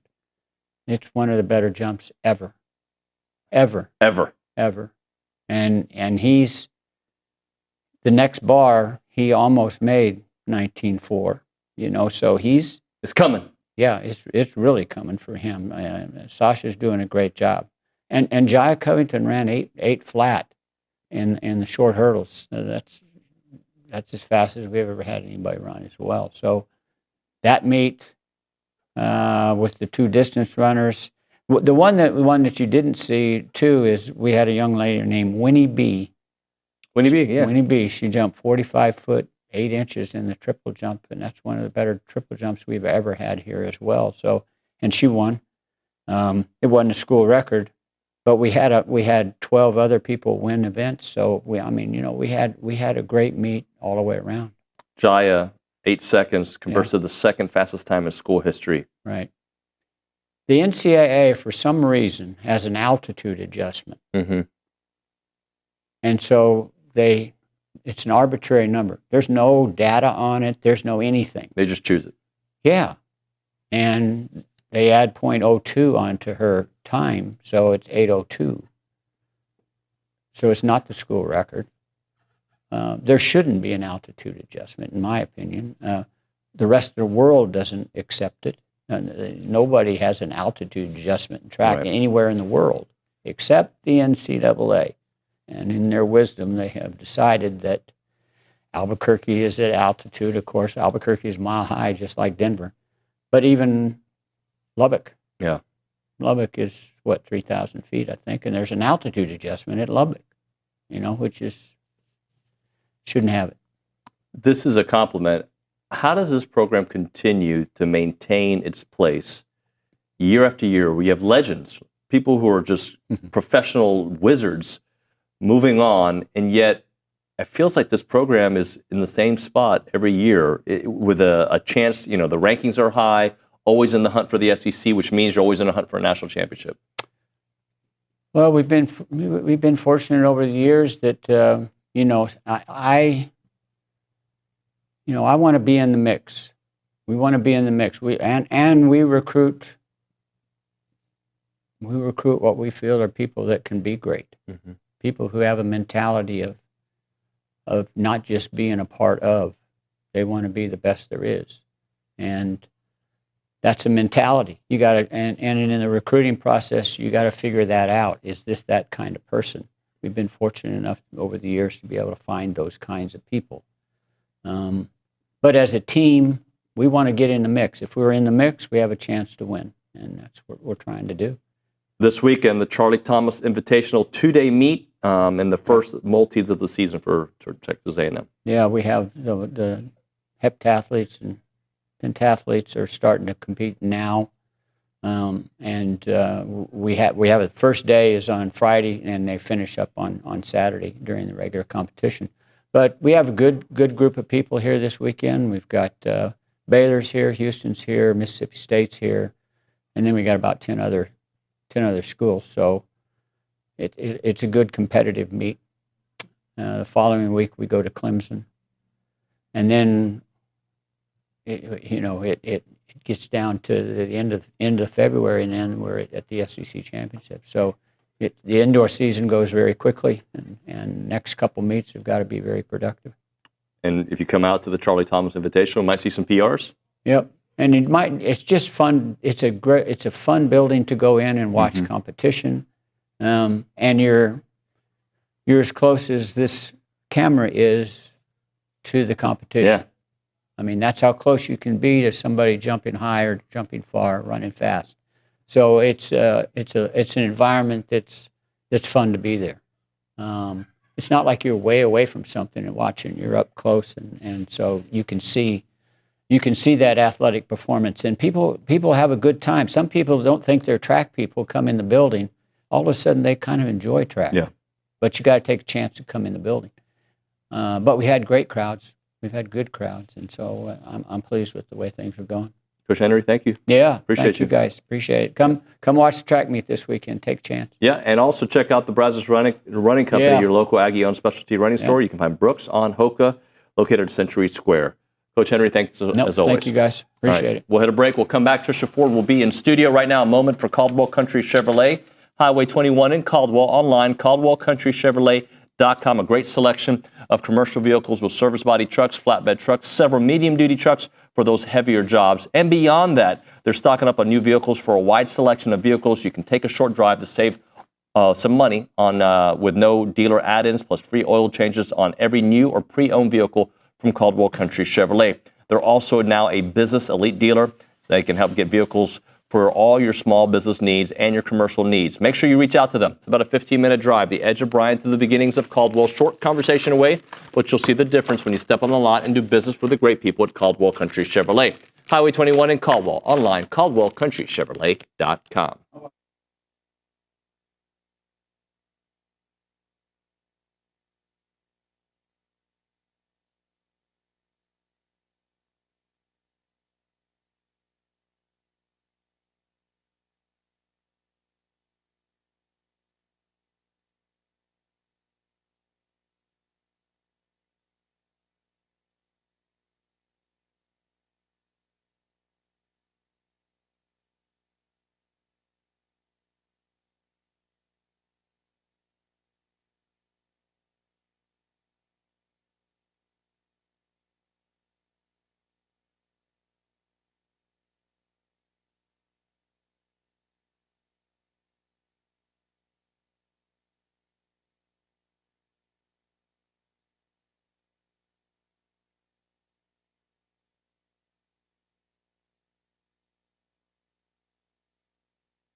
And we're back here on TexAgs Live, presented by David Gardner's Jewelers, and we don't shine shoes no more. Trisha Ford in studio, this first time that you've been in the new studio. Yeah, it's phenomenal. I was like walking in here, felt like I was like a kid in a candy store. So well, we're excited to talk to you. Yeah, I know. Season's here tomorrow. It's here tomorrow, and thank you for coming the day before. I know how busy your schedule is. Let's talk about it, because this is, since I've been at TexAgs in 21, I feel like this is the most off-season softball chatter I've seen. Like, it's all over the place, and it's been the entire time. Now that it's here, just how do you feel about the group you've assembled, the work that you've done, and also, I was looking at this, one of the hardest schedules in all of college softball? Yes, you can thank Coach Harger for that. Yeah. But yeah, I'm excited. I think each year we've gotten better. We've continued to grow. I feel like we're starting to really put together our type of program, our type of kids. I'm excited. I'm excited for them to play against somebody else. We've been scrimmaging a lot, so there's days that our pitchers get beat up, and I tell them like, hey, this is good, right? Like, this is the type of offense we're going to have, and there's days that our pitchers, and so it's been good. They're in a really good place. It's one of the few years that I'm excited to get going. Usually I want to practice more, and now I feel like we're ready to play. Kay Nagley's here with us, going to help us with some of these interviews. And before Kay takes over, 31 games against teams ranked in the top 25 were receiving votes. Yep. Yeah. But hey, if we want to take that next step forward, that's what you have to beat those teams. So, we have more on the road. We have, a great slate pre-season, pre-conference, I should say, at Davis, and then SEC conference play. We've got some big dogs coming, so it'll be fun. Yeah. That's awesome. So, one of the things you focused on this offseason was just going into the portal and getting additions you need. How have you felt like those newcomers have transitioned into the program? Yeah, I think they've transitioned nicely. Obviously we needed to go out and get a couple of arms, and I sat down with Lefty, after the end of the season. I'm like, okay, this is kind of my goal. This is who we're going to target. What are your thoughts? And she was all about it. So that was good. You have to have somebody like her at her caliber to be unselfish. And she wants to win at a high level. So she doesn't really care who's doing it or how it looks. She wants to win. And so, Grace Sparks has come in and just been tremendous for us. She's going to give us a very different look. Sydney Peters is another one that's going to be very special, and somebody that I think, will continue to grow and get better and really, kind of continue our growth as a program. And so, Mac Barbara, I'm tired of facing her, to be honest with you. So I'm happy that she's on our team now. And then you have Ojo Johnson, and she's just a special human. I don't know how else to kind of explain it. She's somebody that you really enjoy being around. She's kind of your center for your program that every program needs. So we were really fortunate to be able to land those ones that we went after. Mm-hmm. TP sent me a note. A&M has the most experienced pitching staff with 983.2 career innings pitched. You got Emily Kennedy that we all know about, Emily Levitt, Grace Sparks. Just talk about this pitching staff, knowing that you have people that you can rely on. Yeah. Well, hopefully the pitching coach doesn't mess it all up, That's me. But I'm excited because they really understand what we've been working on in the bullpen is like, okay, if I'm coming in after, Grace Sparks, then my game needs to look like this. If I come in after Sydney Peters, my game needs to look like this. If I come in after Emily Kennedy, we have the ability to really give teams a fit because we have so many different looks. And so understanding, we're working on, okay, I don't have my A game, like this is what I need to look like, in that situation. So we've had a lot of, I guess, more of like a deeper dive into kind of the, what that looks like as a pitcher instead of just executing a pitch, but like how can we make our craft, even more craftier?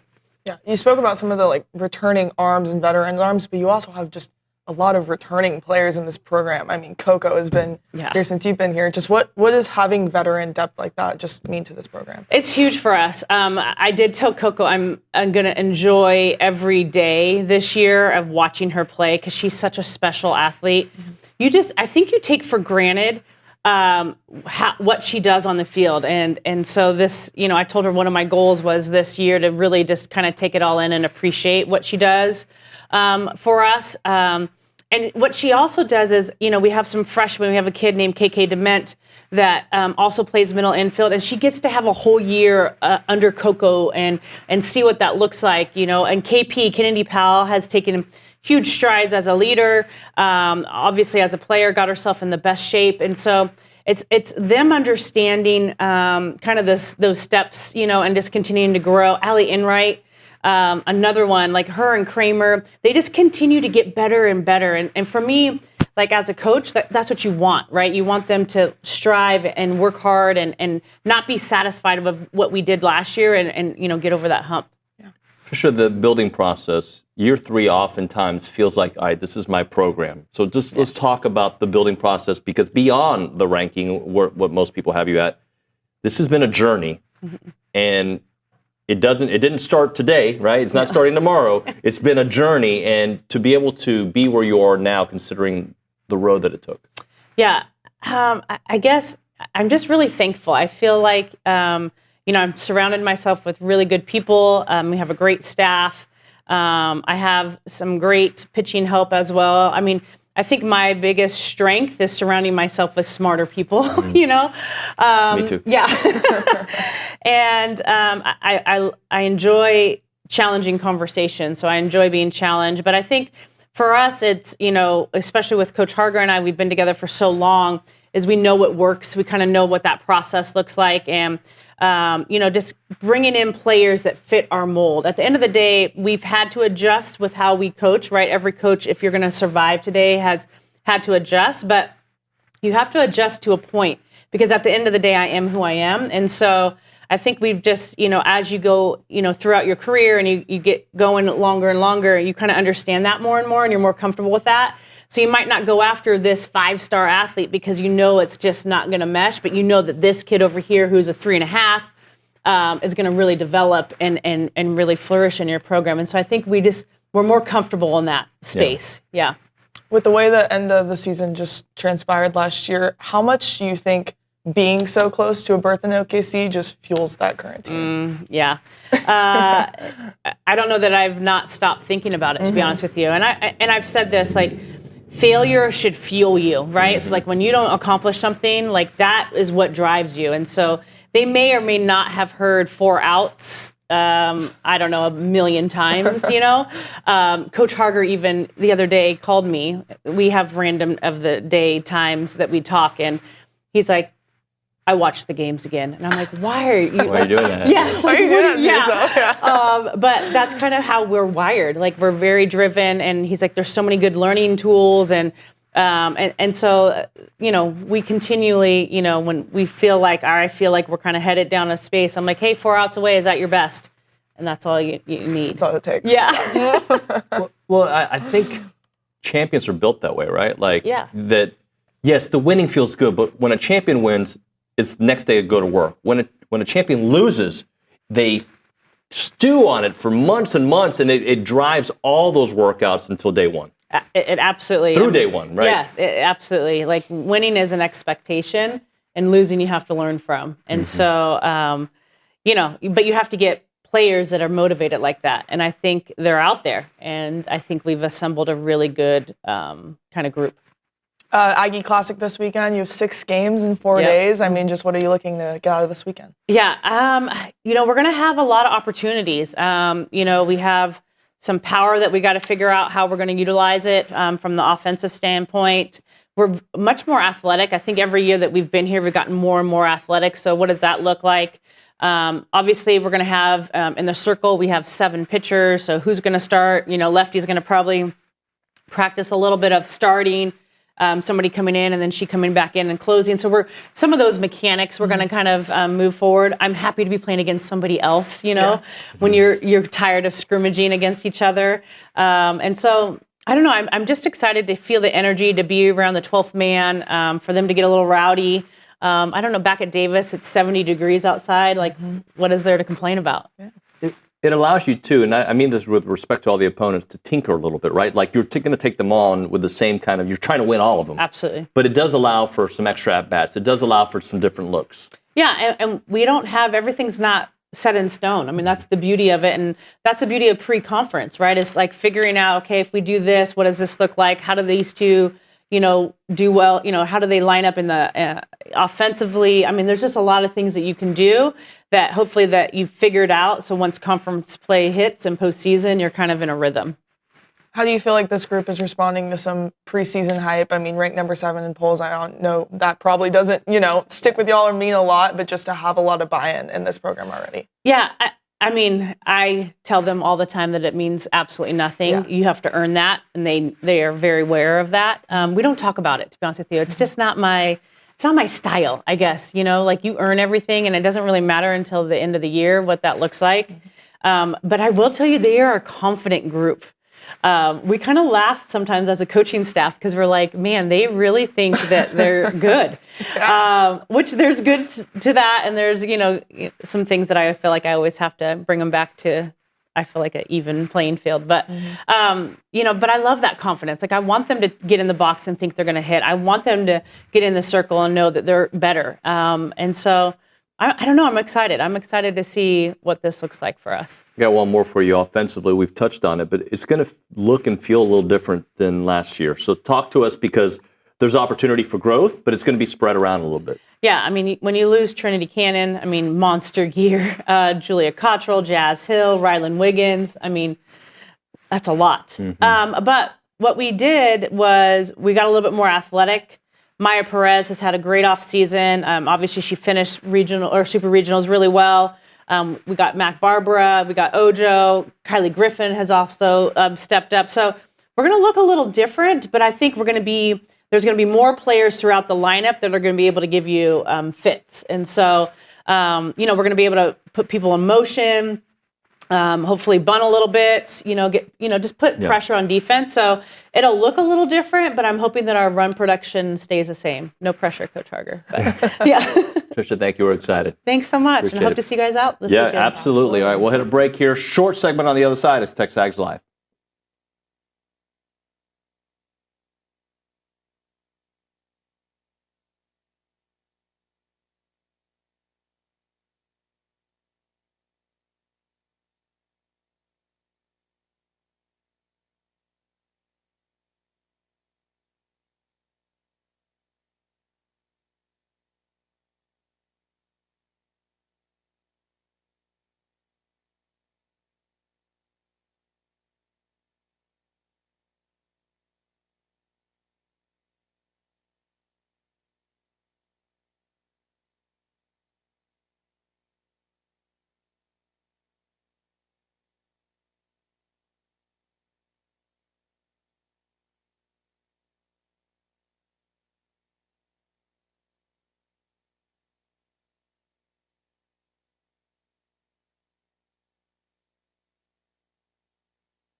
All right, we're back here on TexAgs Live. We're presented by David Gardner's Jewelers Rollo Insurance Studio. Your car wash tradition with the friendliest staff and a personal touch is back. That is Aggieland Express Car Wash. They are the first green car wash in College Station. They recycle 100% of their water. 2 locations. You got the original on William D. Fitch behind Shipley's in South College Station.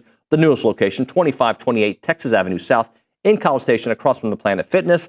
They both offer all the car wash options that you want, but the Texas Avenue location has got the full service wash, and they have 3 levels of full service. So call them up and ask them about that. And if we're going to give one away, we are going to. One free one, a $40 value for the first caller at 979-693-1150. First caller will get themselves a free car wash at the newest location on Texas Avenue South. All right, we go to the Angry Elephant News and Social Center. Kaylee Dreyer. Kaylee, today's a monumental day, a momentous day beyond National Signing Day. We were just alerted of something else happening. Yeah, we were just informed that today, February 5th, is National Girls and Women in Sports Day. And it has been for 39 years. For 39 years. I heard Kay Nagley in the background screaming. She's celebrating. I think I heard somebody, is that Callie? Oh my gosh, there's some cackling going on back there. Who's your favorite women in sports broadcaster? Erin Andrews. Erin Andrews, okay. Who's your favorite female athlete? Simone Biles. Good answer. I think there's a Netflix documentary that's new-ish. No? You don't watch TV. I don't know. I don't. She told me she hasn't watched any movies in 40 years. But I named every movie, and her response was, I think I saw The Wizard of Oz. I think. You weren't even sure. I don't know. Couldn't tell you. Haven't seen many. Beverly Hills Cop? No. Goonies? No. E.T.? No. You haven't seen E.T.? No. My gosh. When we come back on TexAgs Live, I guarantee you Ryan Brauninger just watched all those movies. We'll talk recruiting. We'll talk National Signing Day. We'll talk baseball. We'll talk life. We won't talk politics. That and more. It's TexAgs Live.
We'll see what witty direction Bronny starts off the segment with. It's TexAgs Live. We're presented by David Gardner's Jewelers. We're in the Rollo Insurance Studio. It is now time for Recruiting Country, brought to you by American Momentum Bank, the only private-owned bank headquartered in Bryan-College Station. They're committed to helping our community prosper by offering you a wide array of personal and business banking solutions, specifically designed to help build financial success and confidence with momentum on your side. Mr. Brauninger. I have nothing witty. I walk into a weird energy. Where you're sitting in your chair and then you're vilifying our interns for movies they haven't watched that are, some of which are older than me. And I'm 38. Taken? And these two girls are 21 and 21. Yeah. We've done this bit with all of our interns. It becomes a bit, but I'm always shocked that there are certain movies. I don't watch movies either. You've seen Taken. No, I haven't. Is that with Liam Neeson? Yeah. Okay. It's one of the greatest movies ever. It's what I wake up to thinking about doing to people. John Wick? Hold on. You wake up thinking about somebody. I want to have that daughter? particular set of skills. No, not that part. I want to have that particular set of skills. But you if have I need to use it, I can. A vendetta. So you wake up dreaming of a scenario where you've got a vendetta big enough that you would search out somebody and destroy them. Send me the meanest tweets. And no, I'm kidding. All right. Hey, listen, after the last couple of weeks, you better not joke about that. I think I've been really nice. I don't engage anymore. John Wick.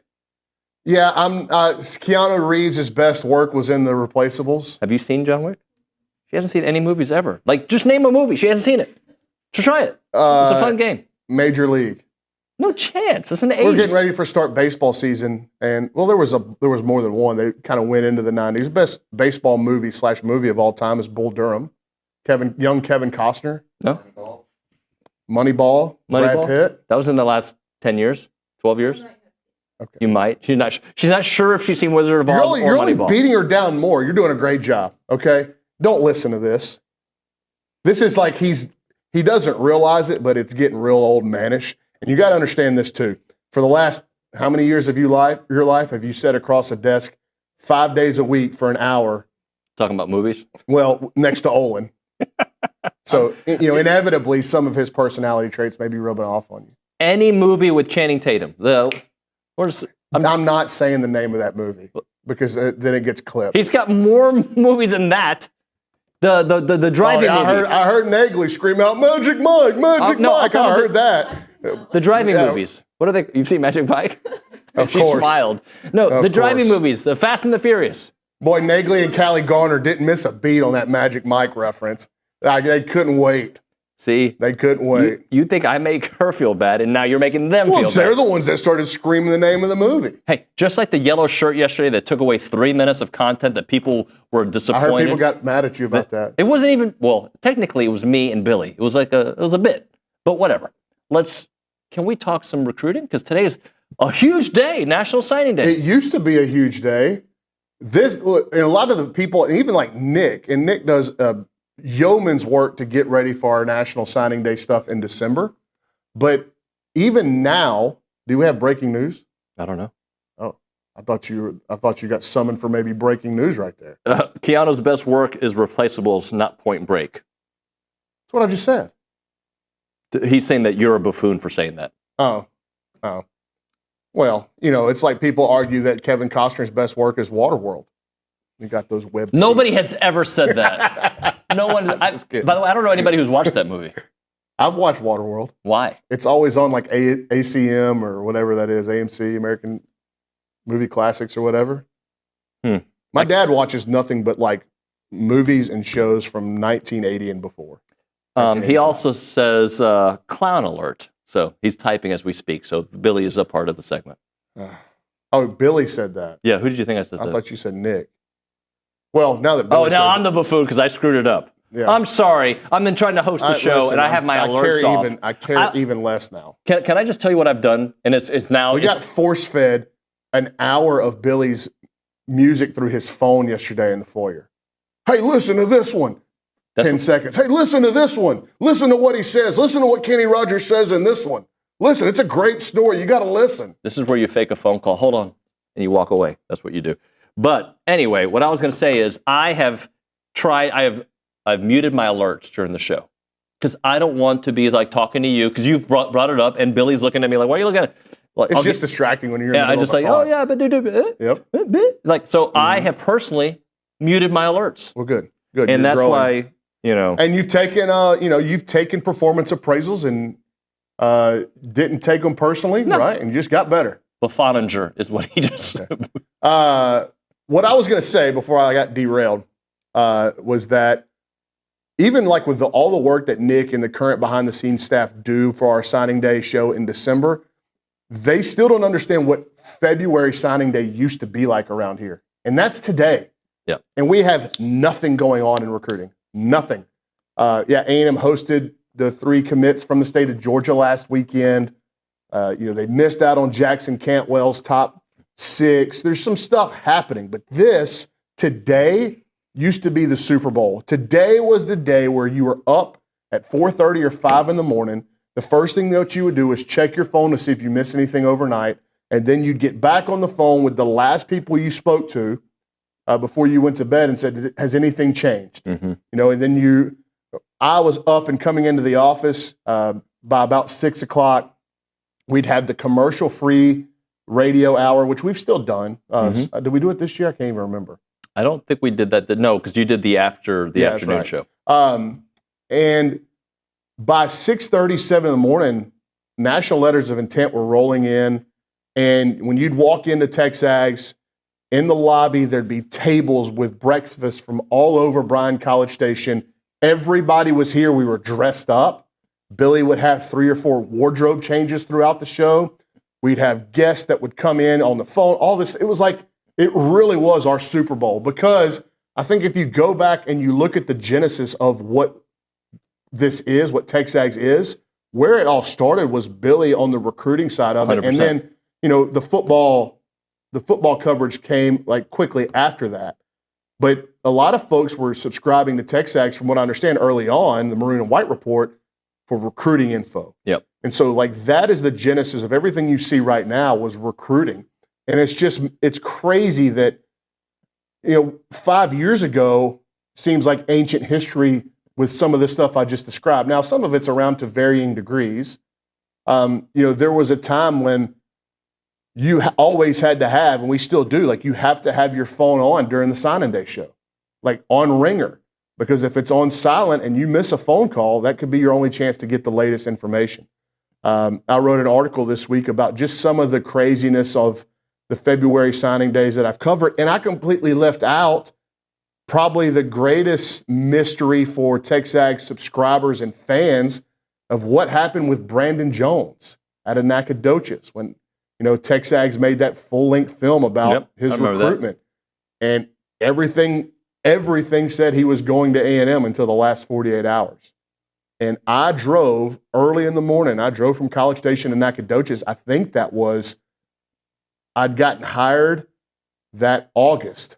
So that was my first football season on staff. I believe that's right, because I was driving on signing days then. I wasn't part of the studio show. And I can remember driving to Nacogdoches, walking into the gymnasium where he was set to make his announcement. And I saw people, quite a few people walking around with A&M hoodies and jackets on. So I texted one of my sources that had been giving me pretty good information on Brandon Jones. Nobody really knew definitively, but it felt like this guy had a pretty good lead on where things were going. I said, man, there's a lot of maroon in here for this announcement. And the text I got back said, you better hope that there's a lot of money stuffed in those maroon pockets. And I was like, uh-oh. And then the camera crew, and I can't remember, and it doesn't matter now, there's like a statute of limitations on it. So I went up to the camera crew and told them who I was with, and that, hey, I'm with TexAgs. We're the company that kind of hired y'all out to do this documentary. If I don't need to be here, can you tell me? He was like, well, he was up till 2 o'clock in the morning, and we were up with him and documenting everything. I said, look, dude, like I'm not going to say anything, but if I don't need to be here for this announcement ceremony, I can get back on the road and go to another signing day. So I'm not saying anything. He's like, you don't need to be here. So I walk out in the parking lot, and I'm getting ready to call Luch, who's on the radio, on the program. And And I pick up my phone to call him, and the camera guy or whoever part of the crew runs out of the gymnasium, like sprints, and stops me before I get to my car in the Nacogdoches High School parking lot and is begging me not to tell anybody. Please, please don't say anything. And I'm like, okay, dude, like I'm not going public with anything. And so I called Billy and told him what the deal was. And it wasn't 5 minutes later that I was on the radio show via phone call talking about, I think this one might be heading another direction. And I drove from Nacogdoches, Texas to Fairfield, Texas, and covered Charles Oliver's signing day that day. But it was one of the more wilder ones, and it was my first one. Which one's been wild recently? February signing day. So in the article I wrote, I had 2 from the class of 2018. It was Bobby Brown, and I really wasn't involved with Bobby.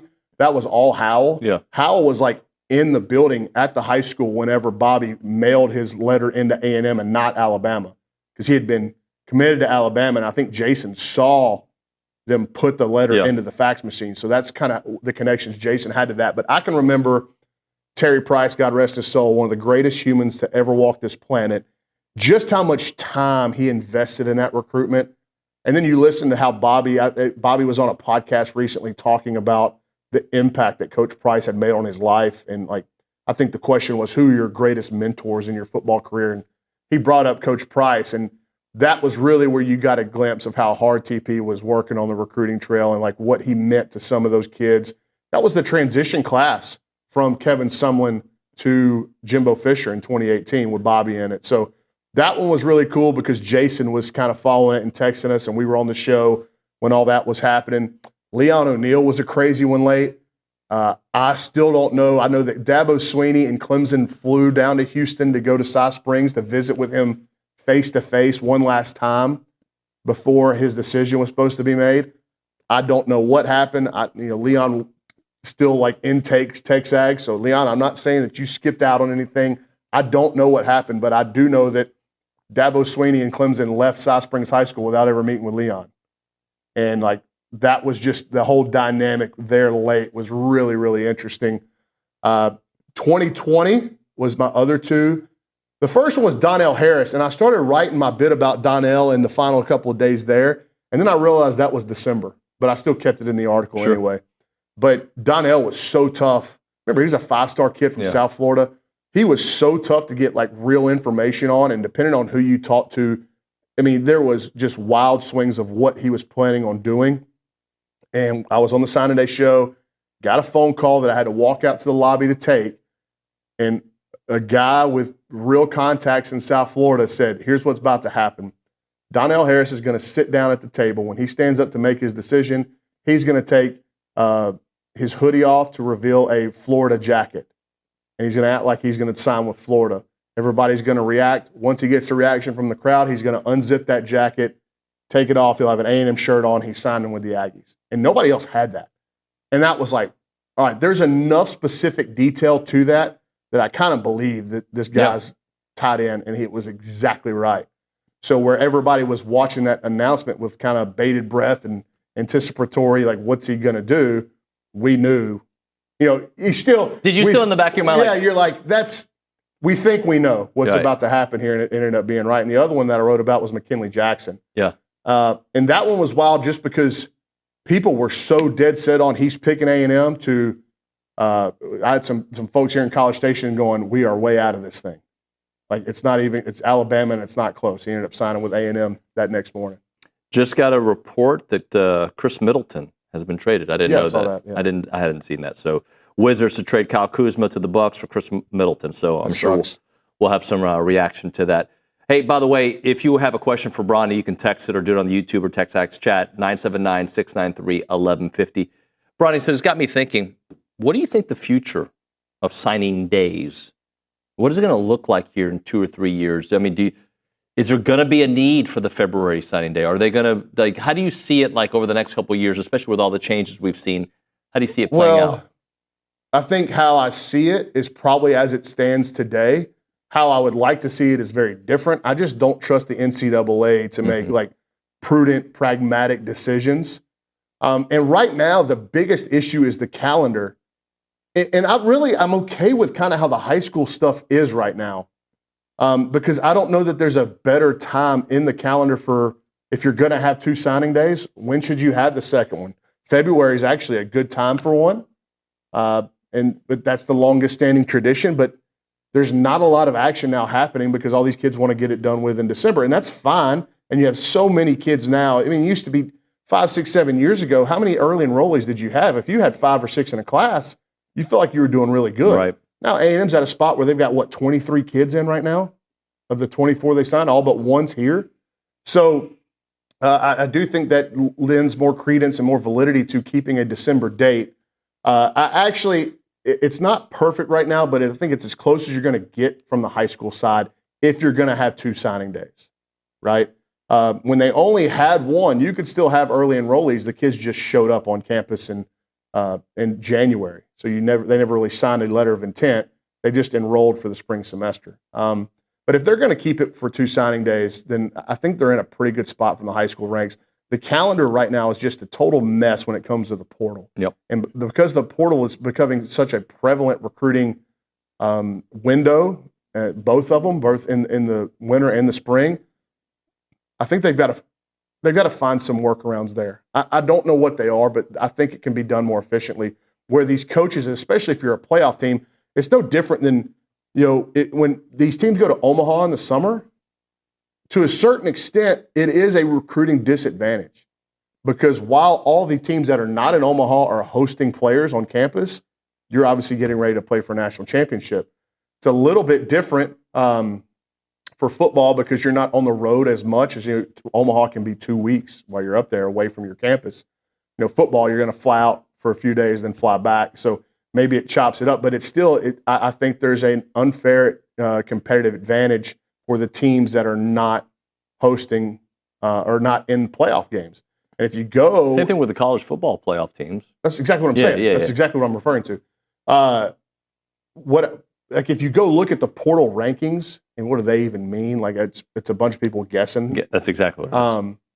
But like LSU's really high up there. Texas Tech's really high up there. A&M's ranked. Like none of the teams that were in the playoff, to my knowledge, were like they did very well in the portal in terms of adding players. Now, you make the argument, they're really good rosters. Their main job was to maintain what they had. And they've probably done a good job of doing that. I think Texas only added 4 or 6 players in the portal. They played in a semifinal. So obviously they had a good roster and they did a good job of roster retention. But you could be in a spot where like Penn State's receivers got gutted. Yeah. How much of a chance did they really have to make an impact on their next year's roster in the portal? I don't know.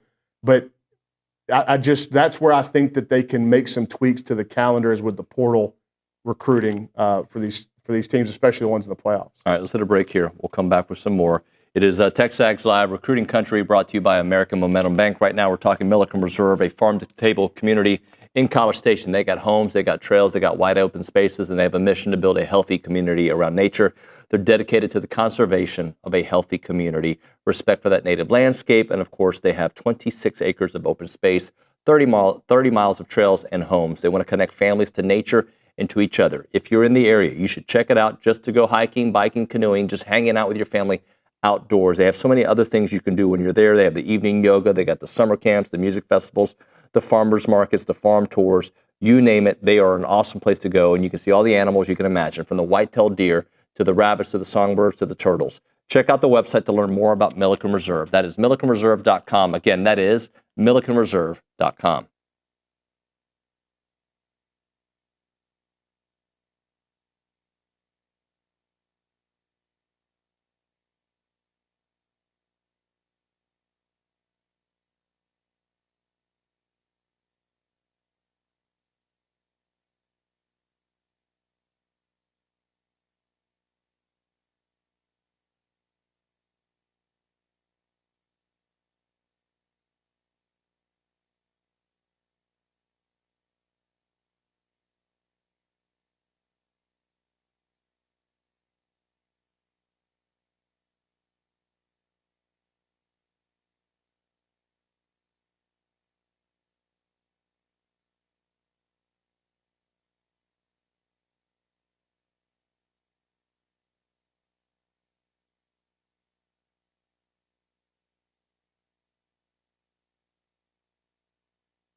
TexAgs Live, presented by David Gardner's Jewelers, Rollo Insurance Studio. As a reminder, the final segment of the program is brought to you by Double Dave's. That is at 10:50, but right now we're going to go with caller number 12, 979-693-1150. We're going to hook you up with your choice of a dozen pepperoni rolls or a large one-topping pizza from Double Dave's. They've been serving Aggieland since 1984 with your favorite pizza and, of course, those world-famous pepperoni rolls. Reliable in-house delivery, bringing piping hot goodness straight to your door. Just click on doubledaves.com and your favorites are on their way. Continuing on with Recruiting Country, presented by American Momentum Bank. Ryan Brauninger in studio. We're going to get to the Angry Elephant News and Social Center in a moment, but there was a message I wanted to read that was on the on the TexAgs chat. And let's see if I can find it. It is from Aggie Therapist. Where the heck can I get that early baseball hat? I think they're coming. I don't want to. Kenny Lawson can text me and tell me I'm very wrong, but I think they're coming to CC Creation soon. Can we get it? Where am I at? Right here? If you want to see it, kind of zoom in on that. Those were delivered yesterday to the office. I got one. Billy got one. I wore it yesterday for a little bit, yeah. Did you? I don't know if you wear a hat. I'm not a big hat guy. Yeah. You know why? No, I'm not going to. I'll tell you at the break. Okay. Does it? I thought you might be, because there was that time where we were talking a lot about that spot. I'm not going to mention it on air. You just did. I didn't say anything. Yeah, the spot's actually getting smaller. Okay, good. It's growing around. Yeah. Good. Yeah, I'm eating the right vegetables. Well, I have had to wear a hat for so long because I started balding when I was right out of college, so I didn't have much of a choice. But I don't see you wear hats, but I do like these are sharp. They're very sharp. Yeah, very well done, and I think they will become popular amongst the A&M fan base. 9 days, and I feel like me and you haven't sat down on this show to talk a ton of baseball just yet. But it's coming. For those of you that are waiting for baseball content, you're about to get inundated with it, especially if you're a subscriber, starting this weekend. Well, and on Friday's show, we've got a couple of former Aggie baseball players come in the studio. JB feels like he's like a part-time employee at this point. Yeah. But Brody Green, I think. Brody Green's going to come, JB. And JB has ideas. He texts me, what do you think about this? He needs to start coming to our content meeting. JB's got a lot of ideas about a lot of things. Yeah. Some of are good. Some of them are just, you just brush it off as East Texas JB. Well, he... kind of like you brush off East Texas OB every now and then. I don't brush him off. East Texas JB, you have East Texas OB. Well, we should get them together in a room to do a show. Or just mic them up and let them talk. That would be good. So we're going to have that on Friday. And then the Baseball Roundtable begins the following week. Scott Clendenin, Ryan Brauninger, Ricardo Zane, all in the studio on Fridays. I'm pumped, man. And obviously opening day will be cool, but I've been told that like the tailgating scene, like for opening weekend, like they're already anticipating like a bunch of people showing up early. And so I think just with everybody being excited about being preseason number one, the amount of talent on the team, I also think, and you can tell me if I'm wrong if you get the sense, like I think people are excited for Mike Early. Like I think people are just pumped for him to get this opportunity. I wrote an article that'll come out later this week. I hope the fan base just kind of has the stomach for it, because when you look at the schedule, and I tweeted this out, Texas A&M plays 20 games this year against the D1 baseball preseason top 25. 20 games. That's 36% of their schedule is against the preseason top 25. Of those 20 games, only 3 are at Bluebell Park. Isn't that crazy? They did not do us any favors. No, they didn't do Coach Early any favors at all. And it's a good thing that they've got such a talented team, because to navigate the schedule, you're going to have that. Not only just talent, you're going to have some experience and some guts and some mental fortitude. And, Coach Early, like, he's a young coach. He may screw some stuff up in the first few weeks of the season. But, man, I just think the fan base is so happy for him. They are. Just the impression I get is that they're going to be patient with him. And understand that he's going to have to work through some things, but man, he's got a really good roster to help him work through it. Nick was just reminding me they were picked to win the SEC. And what was the other note that you gave me, Nick? Because it was hard to hear. Yeah, they were picked by 10 of the 16 voters to win. Coaches. They were picked by 10 of the 16 voters to win the SEC. A&M. Yeah, they were picked by 41 of 50 college baseball from Baseball America. By college baseball head coaches, 41 of 50 head coaches. I think we have that graphic on that. Win the national championship. That's just, that's an insane amount. And this team, you look at what could hinder them, and we're going to talk a lot more about this, and these are incredible expectations for the program, for a first-year head coach. where could it go? Like if they stay healthy, it's hard for me to imagine them not making some real noise in the postseason. And so that's something you can never predict is, what the injury sheet looks like every week.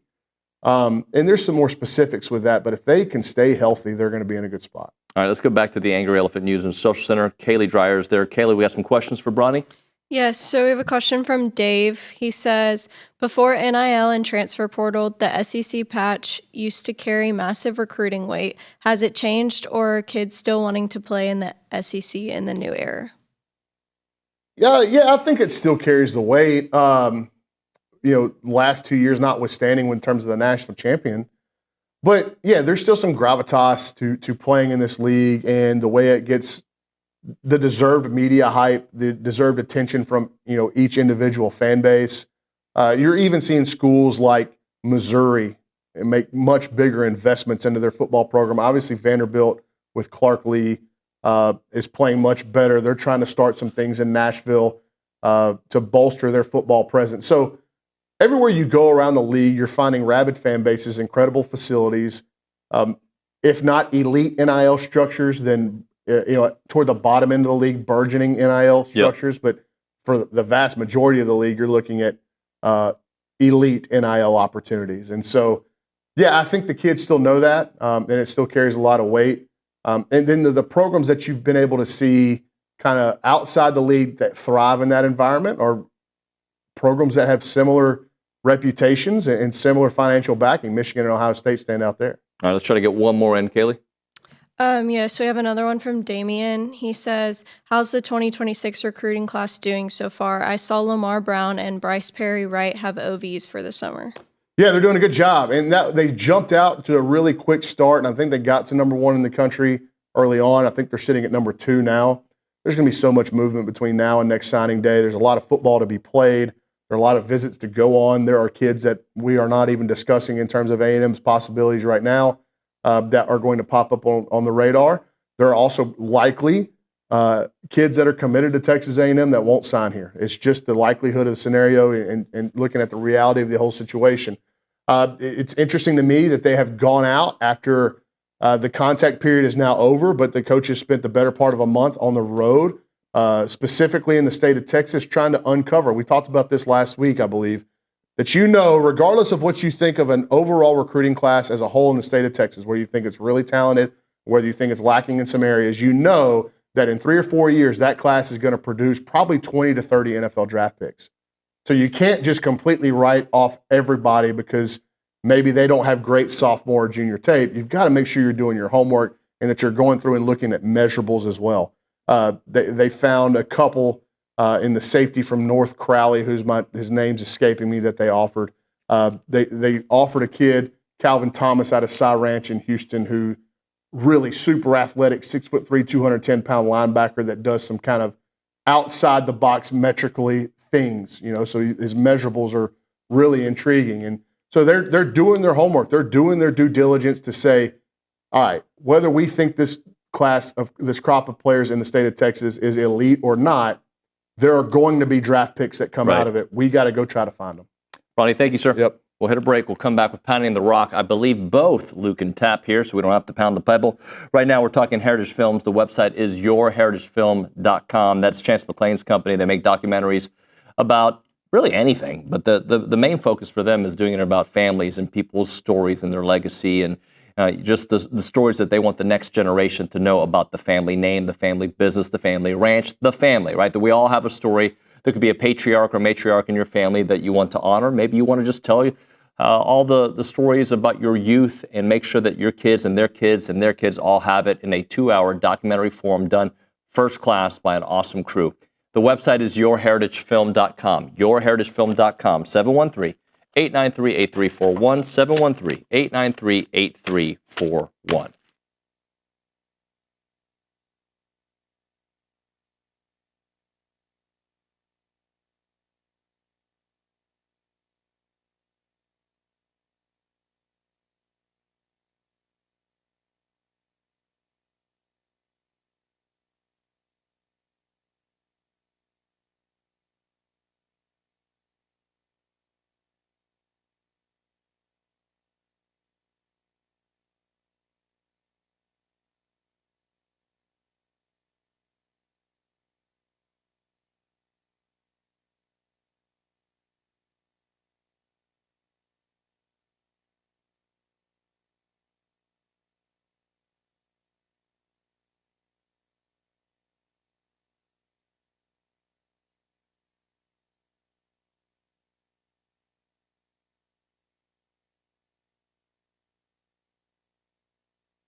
TexAgs Live, presented by David Gardner's Jewelers, Rollo Insurance Studio. I guess we are going to pound the pebble. Luke Evangelist joining us on the Buppy's Catering hotline to talk all things basketball. I believe, there's no belief to it, Luke, next week we're moving Pounding the Rock to a different day where Tap is going to be a little bit more available because we're having to reshuffle the deck with baseball.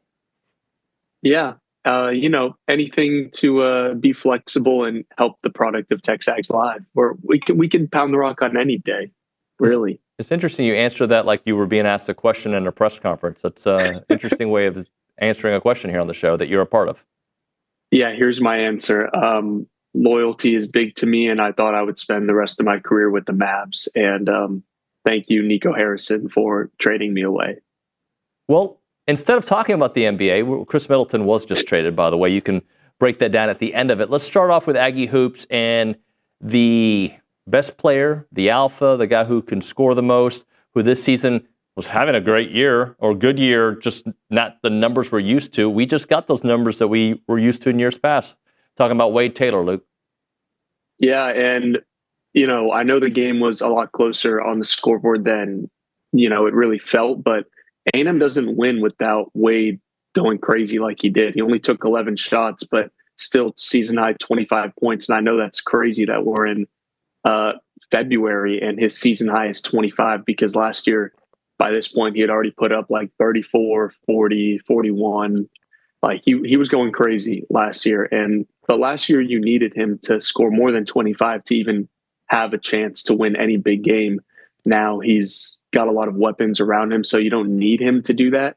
But you still kind of like to have it in the back of your mind that, okay, on any given night, Wade Taylor can take over. And he just had to remind everyone that he's still that guy against South Carolina. I'll be honest, against Texas, I thought he looked really good too. I think he made 5 threes against Texas as well. But the problem was he didn't shoot the ball really in the last 10 minutes and the offense ran cold. But this was a game where he was the alpha for the entire 40 minutes of the game. And he just had to remind everyone that when he gets hot, he can legitimately make any shot from anywhere on the court. And the key for A&M offensively is when you have a guy like that who's on, you can beat any team in the country with the way that A&M plays defense and the way they rebound. You just need someone to get hot. And I guess Wade Taylor decided that the South Carolina game was his second coming out party this season. Talking to Luke Evangelist on the Buppy's Catering hotline. Luke, let's talk about A&M being number 10, which is ties the highest we've seen A&M under Buzz Williams.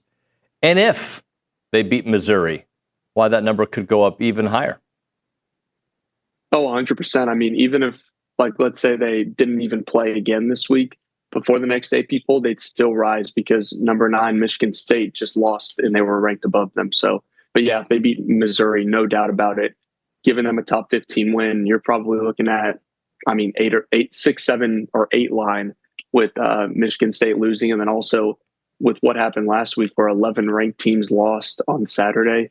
If you get chaos like that again, you're looking at knocking on the door of potentially the highest ranking ever at number 5, but you can't get too far ahead of yourself because Missouri is an unbelievable team. And they deserve every piece of being ranked number 15. And that's going to be a dogfight for sure. Luke, as you investigate the SEC and talk to other folks, do they look at it the same way, like the top teams kind of look at it the same way A&M and fans and analysts look at it as, my goodness, yeah, we're really good, but we got this stretch coming up. I feel like all these teams, even Auburn, who's the number 1 team out there, they still got a tough sled ahead of them. Are people kind of all feeling they're in the same boat?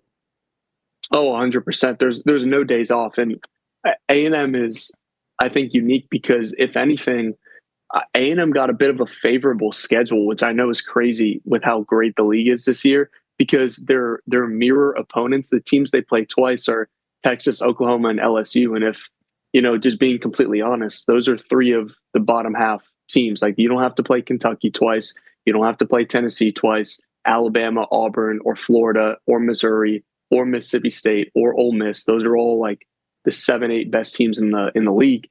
You get 3 teams where realistically the away game at Texas was your toughest of those 6 games. And yeah, you lost that, but you should go beat LSU. You should sweep. You've already swept Oklahoma.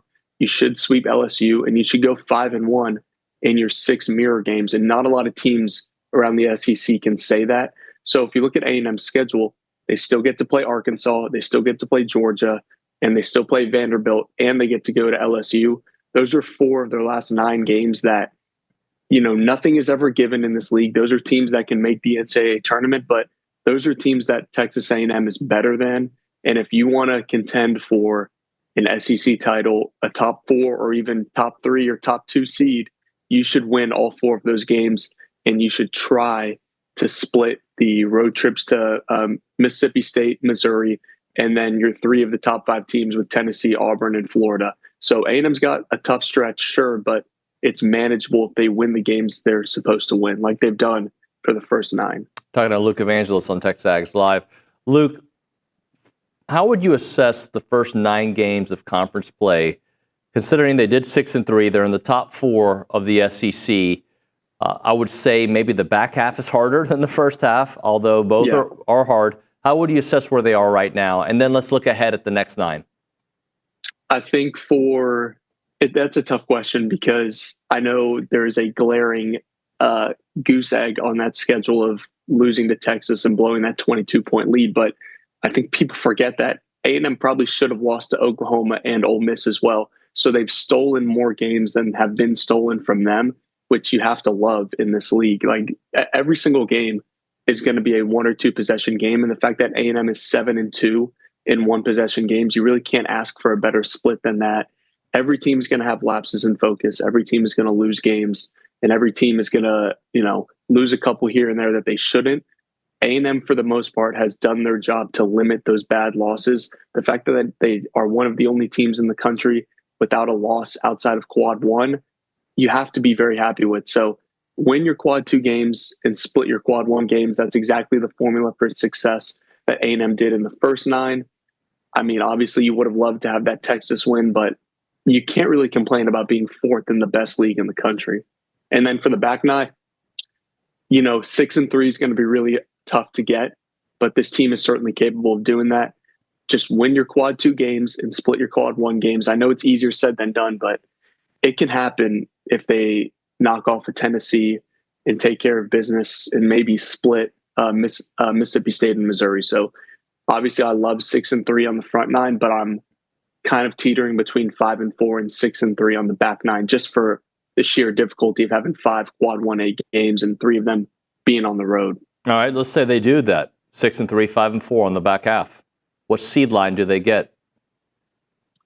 At 11-7, you're probably looking at, with the right wins, let's say it's 5-4, and their 4 losses are Auburn, Florida, Tennessee, and then Missouri. Let's say their biggest win on the back half is Mississippi State. That's probably enough to keep them on a top 4 seed. And depending on how Purdue does, depending on how Texas Tech does, you could probably get a 3 seed. I think you're probably going to have to go 6-3 maybe to get a 3 seed on the back half, just with how competitive the rest of the country is. But let's say Florida starts to slip. Let's say your one good win on the back half is Florida, or Kentucky has kind of played their way off the 3 line. There's definitely room for 5-4 or 6-3 to definitely get you a 3 seed. 6-3 might even get you a 2 seed with how the Aggies are playing and how Purdue and Texas Tech look. And let's say you're able to knock off an Auburn, because at the top end of bracketology, the thing that matters most is your highest quality wins. Like A&M, typically this time of the year, we're looking at the bubble, and it's just how many Quad 1, Quad 2 wins can you get and avoid bad losses in Quad 3 and Quad 4. They've already done that. If the tournament started today, A&M's in the tournament. We're not looking at the bubble anymore. A&M needs high quality wins, Quad 1A wins against teams in the top 10 in the net. Well, they've got 3 of those coming up. If you're able to get one of those and go 5-4, I think a 3 seed is definitely on the table. And then if you can get a couple of those and go 6-3, 2 seed is 100% in play. Talking to Luke Evangelist on the Bubby Catering's hotline. Luke, let's look at Zurich Phelps for a minute. At some point, I hope and I expect for him to be efficient, right? He's had those really masterful performances, and then he's had a lot of poor shooting. If we get an efficient Zurich, all right, I'm not talking about how he closed out the Oklahoma game. I'm just saying a really efficient Zurich Phelps. With Wade Taylor being back, what does that do for this offense? What does that do for these 1- and 2-score games? you're probably going to be playing a lot less 1 and 2 score games because you're going to be up by double digits, or you're going to be up by 6, 7, or 8 closing out the game. And then you get to go shoot free throws, which A&M was a little bit better at in the last couple games. You get to go shoot free throws and just extend the game. But yeah, if you can get Zurich Phelps on the level of, he doesn't need to be dropping 20, 25 every single night like they needed when Wade Taylor was out. But if you can get an efficient 15, 16, 17-point game from him and limit the turnovers, because that is the biggest part of A&M's offense being efficient, is can you limit the turnovers and force more turnovers than the other team? The sky really is the limit for this team, especially because everybody knows that guard play is the most important part of making a deep run in March Madness. And historically, when A&M makes these runs in February, it's behind the play of a guard like Manny Obaski stepping up last year. That's why A&M was so successful. You look at a couple of years ago, handing the reins of the offense to Quentin Jackson unlocked unbelievable things for this offense, and they almost made the tournament after losing 8 straight. So every single year that A&M makes a run in February, it's behind a guard stepping up and playing out of their mind. And if Zurich Phelps can do that, Manny has kind of hit his stride a little bit. It's not the same March Manny that we saw last year, but he's playing a lot better than he was earlier in the year. If those players just continue to progress, that's going to be the key for A&M to not only making a deep run in March, but also getting to a much higher seed line. And what about the play from the front court? And we can lump them all in together. Pharrell Payne has been a model of consistency. Mm-hmm. Anderson Garcia having some of those moments. Henry has been nails, especially in the last couple of minutes of the games. Let's talk about the front court as a group. Yeah, and they've had to do it without their best defender and most elite trash talker, most high energy guy. Like Solomon Washington is the engine for the front court. Henry Coleman has really stepped up to fill that gap. Like, he was playing unbelievable to start the year. That run that he had from the start of the season to like the Wake Forest game, he was averaging 11 points and 6 rebounds a game, which if you can get from Henry Coleman, that's it. Like, you take that every single night. And in SEC play, when he plays more than 20 minutes, he's averaging 12 points and 7 rebounds per game, which is even better against significantly better competition. A&M is 3-1 when he plays more than 20 minutes in SEC play. So him getting back to his stride in the absence of Solomon Washington tells me that when Solo comes back, this front court is going to be really reliable. And even Pharrell Payne continues to impress me. He had an unbelievable finish over 2 guys against South Carolina that I thought was just, it should have been an and one, but he's just really impressed me and come along this season, continues to be efficient. And Anderson Garcia, we don't talk about him enough. He's like a top 10 glue guy. He's not only a top 10 glue guy of everyone in the country that averages under 10 points per game, but out of everyone that averages under 5 points per game, he's the number 1 glue guy on Evan Maya Analytics. So if you can get him back up to 8, 9 points per game and continue to inch closer towards double-digit rebounds, like I said, with the same with unlocking guard play, if they can unlock everyone in the front court to just continue to raise their game like you saw Andy do with a near double-double against Oklahoma, the sky really is the limit for this group. Luke, great work, man. Thanks very much. Thank you. Luke Evangelist there on the Buffy's Catering Hotline. All right, we'll hit a break here. We'll come back with a short segment. I'll kind of sum up today's show, look ahead to tomorrow's program. You're listening to TexAgs Live, presented by David Gardner's Jewelers.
Nick, you'll find this interesting. Yesterday, actually, you probably won't find it interesting. Yesterday, I was at a soccer game Consol played. They won 8-0. I know a couple of kids on that team. They're pretty good. And somebody told me, they're like, I like that bit you do when the country music is on, because you know all the songs and you're Mr. Country Music. I said, it's not a bit. It's a lifestyle, Nick. It's. You do, in fact, go to those meetings. I've been to those meetings. I don't go to the rap meetings as often as I used to. I went to one of those this morning. You did go to the saw rap me at meeting. I saw the that. rap meeting. Yeah, I was there. Yeah, I'm going to go to the Brazos Valley MMA meeting here in a few minutes. We got a lot of meetings that we go to here on TexAgs because we're trying to bring the folks the best content. Tomorrow on TexAgs Live, we got some fun stuff planned for you. I don't have it in front of me, but I know that we usually have on the Thursday, we have the fan show. We've got Logan Lee. We've got Esteban McGee. We've got Aaron Torres. He'll probably complain about something tomorrow. Today's show, though, look at the Coach's Hour with Coach Henry. And we had Trisha Ford. That was awesome. We had Bronny. And we talked movies at one point because Kaylee's never seen a movie in her life. And Luke. What else did we have? We had Tom Schuberth. So it was a great show. There's a lot of movies that you need to catch up on. That's just the bottom line. You have to actually go to a theater once in your life, Kaylee. Give me a list and I'll start trying. You're just like movies. Who does that anymore? That's so 1990. Movies are fun. All right, that's going to do it here for TexAgs. Tomorrow, as I mentioned, a loaded show. With that show, working on, I don't know if I've got it yet, but I'm working on some unexpected guests, so we'll try to get that confirmed here after the program. And, of course, we'll get you ready for the weekend as A&M Missouri on Saturday night. That's going to do it for TexAgs Live on a Wednesday. We will see you mañana.